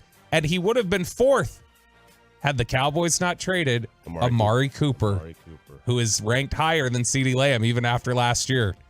CeeDee Lamb comes in tied for 11th at a 90 with Mike Evans. Just behind him with 89s are Deebo Samuel, Keenan Allen, and Tyler Lockett, which means we haven't even gotten to DK Metcalf. Like DK Metcalf isn't Tyler on this Lockett's list, better than DK. according to the Madden ratings, but they also have a 93 on DeAndre Hopkins. But these guys do get worked up about their ratings. do. One of my favorite questions to ask of draft prospects, it was inspired by RJ Ochoa at Blogging the Boys.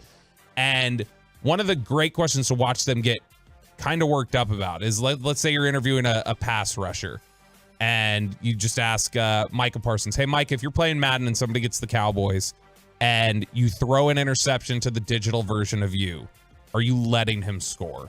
Or are you tackling him? How competitive are you? And the majority of guys will tell you, I'm letting him score. I got to get my guy some shine. I'll beat him down for the rest of the game, but like I got to score. Digital me. I remember I asked this to Kaylavon Chason. Kaylavon Chason said, "I'm replacing the right tackle with a tight end in the game. Even though I'm playing, I'm gonna let my guy get 10 sacks. The digital version of me is gonna clean up. These guys don't even want to win the game. They're not even competitive like that. They're like, nope, got to boost my rating, got to max everything out to 99. So it's hilarious how worked up they get. Remember, Micah got super worked up last year about his speed rating. So the number 2 story on ESPN.com is Aaron Donald's Madden rating.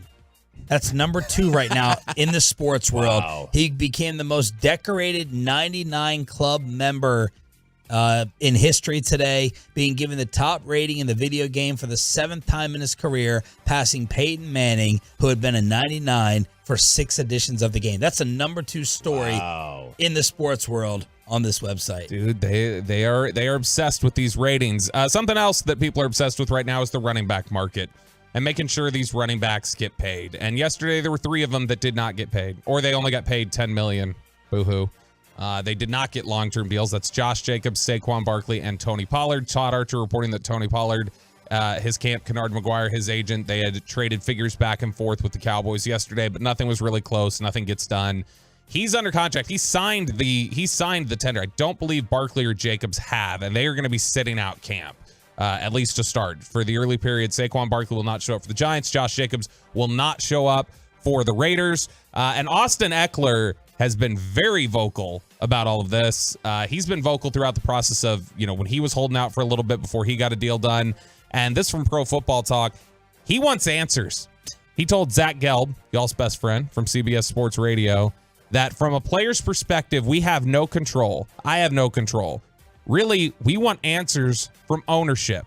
Like, why are you doing this? What's the reason? You aren't interviewing them about it. How many owners have you talked to about this? 0. Talking to Zach Gelb. Like, hey, you should be putting pressure on these owners for us, getting these answers for us. My thing is, we're locked in on this current CBA till what, 2030?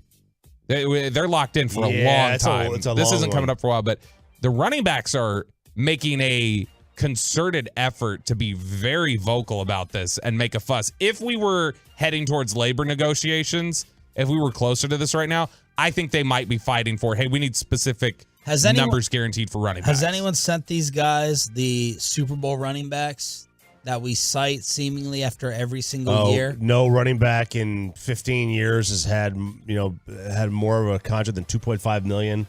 The leading rusher in the Super Bowl. What's their answer to they that? They don't have one, but look, they that's not their problem. Or what was right? You know what I mean? The last running back to lead the NFL in rushing and win a Super Bowl was Emmett. But it is their problem. It's like you telling your kid to pick a position or go into a field that's dying. It is eventually your problem because you're being phased out. Yeah, but like they're not. It's also they're not like picking a position. They're put in a position that they can make the league in. Like their goal is to make the league, Well, they also chose, their favorite positions growing up. And, in youth football, if you're the best player, you're usually playing running back. Where's 5'10", 215 playing in the NFL?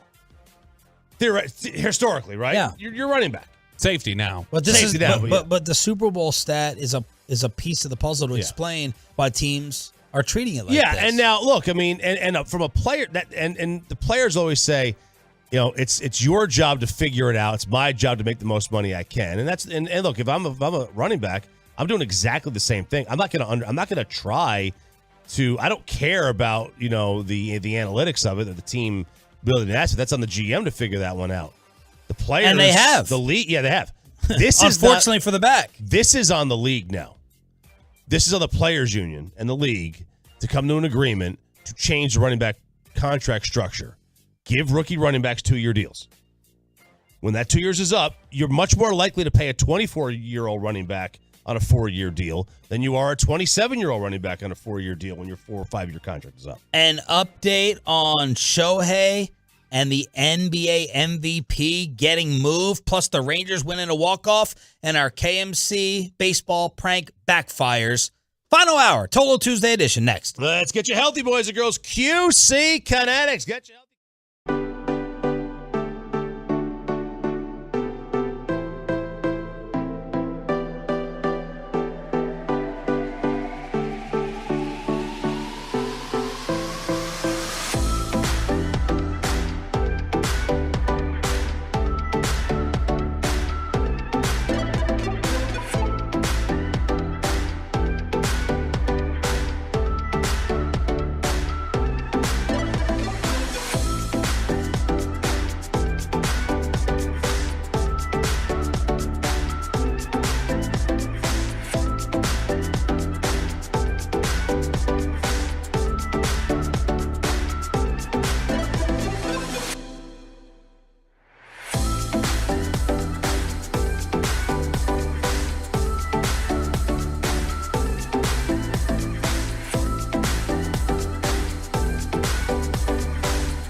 Security.com. This is Sean and RJ on 105.3 The Fan. You know, Matt, it seems like the last few years the Rangers have lost some games on wild pitches or pass balls. Now, Pete Fairbanks is prone to the wild pitch from time to time. In 18 1/3 innings this year, he's already thrown 2 of them. The set by Fairbanks and the 1-1. That's way outside. He gets by. Here comes Smith. He scores standing up. The Rangers walk off the Rays in the opening game of this series on a wild pitch. Fellas come out of the dugout. They're bouncing in foul ground near the first base coach's box. What a way to end it. What a way to win it. What a way to lose it. Rangers win it 3-2. Jared Sandler forecasting the future. Rangers play-by-play on your home for Rangers baseball. Sean Sharif, RJ Choppy, and Bobby Bell on 105.3 The Fan as they win the walk-off on the wild pitch 3-2 over the Rays. 4-0 coming out of the All-Star break. The lead over the Astros, who are idle, is 3.5. A hell of a call by Jared Sandler. The foresight, I would have never seen that coming. But that's why Jared Sandler gets paid the big bucks and why I would never question Jared Sandler personally, RJ Choppy. I wouldn't do that. Yeah, Jared chose violence this morning. What happened? So I didn't, first of all, he says, I'll read his tweet. Hey, RJ Choppy. Well, you should say what you said first, right? Well, I said I didn't know, because he said, 2 wild pitches in 18 innings. He's prone to the wild pitch. I'm like, I didn't think that's prone to the wild pitch. Yeah, you said that sounds like a stretch. That sounds like a stretch. I didn't know. I've never seen that stat, what the league average of wild pitches per 9 is. And he's like, and so he tweets, he goes, before you bash me, get your facts straight. On average this year in MLB, pitchers throw a wild pitch every 27 innings pitched. Same rate as last year. So, yeah, I'll stick with the wild pitch per 9 being prone. Maybe the numbers are different in the town of Colorado. That's a callback to yesterday. I just, and listen, are these stats for just relievers? Are relievers more prone to the wild pitch than starters? I don't know the stat. Maybe I think I just don't throw out these prone things as haphazardly as Jared Sandler might do. He came at me. He texted me personally. He said, "Sorry, I just woke up to a lot of texts at 5 in the morning." The 5:30 a.m. club rolling deep again. And look, I have no idea. I had not seen this stat. I love that he said. I love finding out new stats. That's the great thing about stats and analytics. That I love finding out new ones. I had no idea, and now I know. Like your De La Cruz stat, right? Holy crap! This is scary. And this is nerd alert here. But Ellie De La Cruz. If you don't love like computer analysis in sports, I just don't know what you're talking about. But Bassick. Ellie De La Cruz has an attack angle that is the second lowest in Major League Baseball. The angle of attack on a swing. They are saying, now this is nerd alert, it is costing him 81 points of ex-Woba-con. So ex-Woba-con is expected weighted on base average. I have no idea what the con is. All right, Mike, I take back my dig at you. All right. But ex-Woba is a huge stat to predict how good you are. It takes into account like exit velocity, launch angle, and then like sprint speed of the player after the contact is made. Like there's a lot that's in there. And to have 81 points being left on the board just because you have a poor launch angle or you could have a better swing, this is why you do need the nerds. Then you do need the nerds. Now, again, the guys that there is you cannot put everything through a computer because there is a human element to the game and to the swing that, as Barry Bonds, put it yesterday, not yesterday with K&C, but in his very, weird, awkward FaceTime that he did with A-Rod, that, it's like building a house, but not really having any idea where to put anything. And that's true. Like you have to, there's a give and take. You've got to have this kind of information because this helps you get better. But then the other question is do you really want Ellie De La Cruz, who is dominating since coming in, to change his swing? Right. Do you want him to change his swing or do you want to let him just keep the same swing and just have the player that he is? I mean, that's the question. Yeah, I remember so Josh Hamilton in 08 when he came on the scene and was really, really good. I remember in 09 they were like, all right, let's fix this toe tap. You've got a toe tap mechanism and we got to clean this up and take it out. And he completely changed his swing and he hit like 240 for this long stretch and it completely broke him. And after a while they're just like, you know what, let's get back to your comfort. Let's get your swing back to where it needed to be. And so I don't know that you want to mess with a good thing. You can't just AI generate the perfect swing. You can't AI generate the perfect swing. Analytics has a lot of good things with team building and with, the best, most efficient ways to win. And sometimes with something like this, I mean, look, Ellie De La Cruz's swing, I would leave it as it is. And now, you can help it. Obviously, you want the most perfect angle of attack. You want the slider with the most spin. It can help you do those things. But, if it's working for you and you're getting guys out with that pitch or you're hitting the ball with that swing angle and you're doing good things, man, I would keep it. So the 4 standouts from last night: Dane Dunning, Zeke Duran getting to McClanahan, Josh Young, the winning run with the double in the 9th, and Aroldis Chapman. Aroldis Chapman right now is electric. Yeah, he's fun to watch. The team's fun to watch. I mean, they've been red hot out of the break. It's a huge win against a really good team. And I love what Bochy said, that they're past comparing themselves to other teams. Just go out there and play. Don't compare yourself to the Astros or the Rays anymore. We're way too far in the season, for measuring stick games. It's just good to get wins. Vegas with an update on some MVPs. Shohei Ohtani's next team, if it's not the Angels, is Dodgers. It is the Dodgers at 7-2, followed by not the Rockies. Mets. not the Rockies. Why Mets over Yankees? Because Steve Cohen will spend money and the Yankees won't. Mets are second, 9-2. Then the Yankees. Let's see if we can get the Rangers on the board here anywhere. Seattle's next. It is. Did you read my email? No, you know better than that. He read the email. Why did you think Seattle? It's I can't say it. I'm honestly like I think he wants to stay on the West Coast, closer to Japan. Okay. I thought you said Asian population. Well, I mean, yeah, I wasn't going to go. Were down you that uncomfortable? Road. Yes, I was very uncomfortable about saying that. I'm like, are you worried, Johnny Bench? Yes, here? I was extremely uncomfortable about saying that, but yes, it's got a high Asian population, and I think that there's a comfortability There's there. nothing wrong with that. See, I can't even tell anymore. No, that's the problem with the world we're living. I don't even know what's I can say. Giants next, then. Yeah, we just gotta go Giants. That's my guess. It is. Yes. Are you going by Asian population? Yes. Right now? I was going West Coast, like Choppy. West Coast, yes. All right, do you know the third most populated Asian city now in the United States to go after Seattle and San Fran? Richardson? L.A. That's enough now.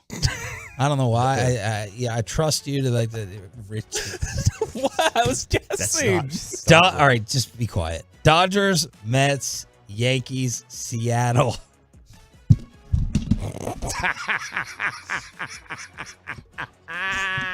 Giants, Braves, Padres, Reds, Toronto, St. Louis, then the Rangers at 16-1, then the Cubs at 18-1.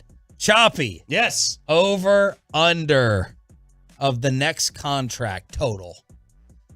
You want to guess the over, under? Over, under $5.99. $5.49. The over, under is $5.49 that you can bet via Bet Online. I'll take the over. Will Shohei get traded before the deadline on July 31st? No. Yes is minus 300. Wow. No is plus 200. Wow. And see, that doesn't make sense, right? Because y'all were saying the Dodgers are not going to be putting Buster Olney's trade report because they just think he's going to walk there in free agency. Yeah, they think he's just going to come on over across town, barely even move. And why would they give up, whoever their big prospects are? Now, like if you're a team, just take like if you're a team like the Mets or the Yankees, and the Mets may be out of it anyway, right? They may be so far out of the playoff spot. The Yankees would be like, all right, we're 3-4 games out of a playoff spot. Let's go get Shohei, whatever, and see what happens. They're the team I think most likely to overpay for him. Yeah, what are the Mets right now? They are 18.5 back. Holy cow. Of the East. Yeah. Yeah. But that's still wild. 43-50, 12 game or a negative 12 run differential. But it's like Jerry Jones going 4-13, 5-12. I'm still betting that Jerry tries to contend the next year. He's not going to blow it up. That's how I view Steve Cohen and the Mets.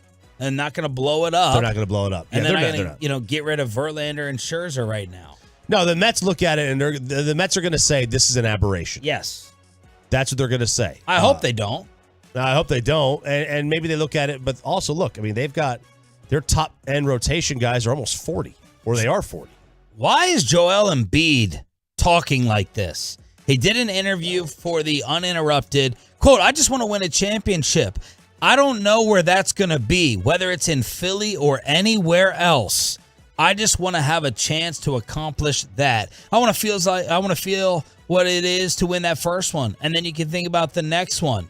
You've got to have good people around, and every single day I work hard to be at that level so I can make it happen. I'm working towards it. Joel Embiid talking about open that slight possibility of leaving Philly. Yep. He's Mr. Trust the Process. Like he's Mr. Face of the franchise. I'm turning on him. I'm starting to. Yes, I'm turning on him. He cared more about winning the MVP than advancing in the postseason, in my opinion. Obviously, that's just an opinion. And dude, if you're the man, you're the MVP, you don't open up this possibility. You do it if they've done you wrong and you haven't been surrounded by talent. You know how much freaking talent has been in Philadelphia surrounding Joel Embiid? Well, quite a bit. Good. I mean, look, Tobias Harris is like their fourth best player at times. Yes. He's not bad. Tobias Harris is a nobody compared to the rest of the guys they've had there in that city for him. Man up. He had Butler, Harden. I mean, they've had good Horford, Simmons. Horford, yeah. I mean, they've had talent. This isn't Allen Iverson's Sixers back in the day.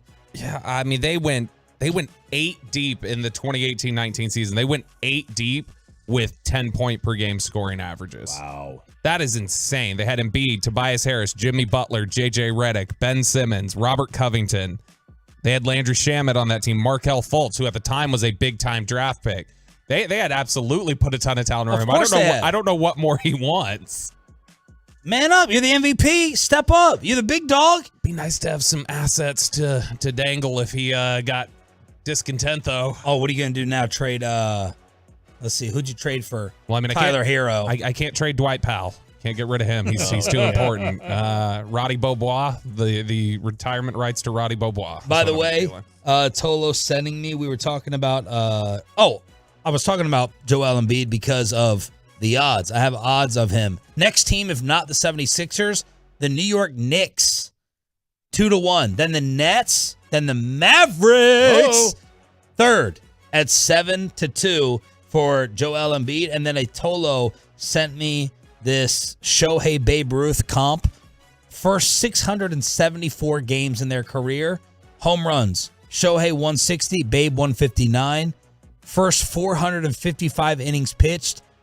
Babe 35-18, Shohei 35-19. That's crazy. That's from the Action Network. There it is. Wow. Babe Ruth. And Babe barely pitched and hit in the same year. Like there was only 1 year where he did them both a lot. Oh, really? Yeah, like because once he got to the Yankees, he basically stopped pitching. And there was like the final year with the Red Sox that he hit like 20 home runs or whatever. He did a little bit of it. But for the most part, he was a pitcher in the beginning, first 6-7 years of his career. All right. Crosstalk with KMC at 9:40, but we will relive the prank that backfired, the Barry Bonds backfire that has set Bobby off in such a terrible mood on this Tolo Tuesday. You can laugh at us next. Let's get some hair.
833-3333. Lottery week. See, it's about Tuesday, $15.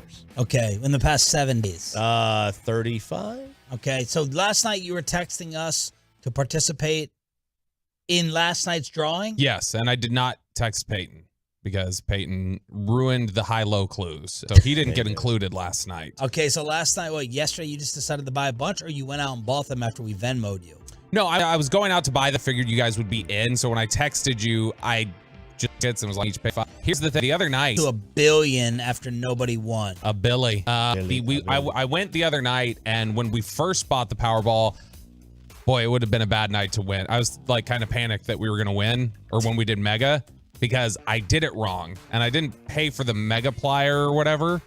And so, no, but it's the one that like doubles the prize winnings or something. Yeah. And so I was like, technically we'd only get half the jack, split in like 4 ways. And I was the only time I killed for you win is you'd be like, where's I woke up this morning and you always wake up and you're like, what if? We'd have cut him in with something. I would have given him. I would have given him $1 million. That would have ended the friendship. It's not give his him fault. $1 million? Yes. For nothing? Yeah, I would have. Yeah, because because his argument is I've been in on every other one. You guys didn't include me. No. Because the last time the jackpot got up this high, like other one, he'd tell us he didn't want in. And he was on vacation. He was living it up in Vancouver. Okay? So that's his own doing. He's already living 1% happy with $1 million. How many chips would end off us? Look, if one of us... You're underestimating people's greed so much. No, I'm not underestimating. I'd cut it probably. Yeah, you got to cut Or I'd be in favor of cutting him in. You'd have a vote on. You'd probably give him like $1 million or something. Yeah, because Sean and I've always talked about this. If we won the big one, and we would throw a good chunk of the other. The guy who's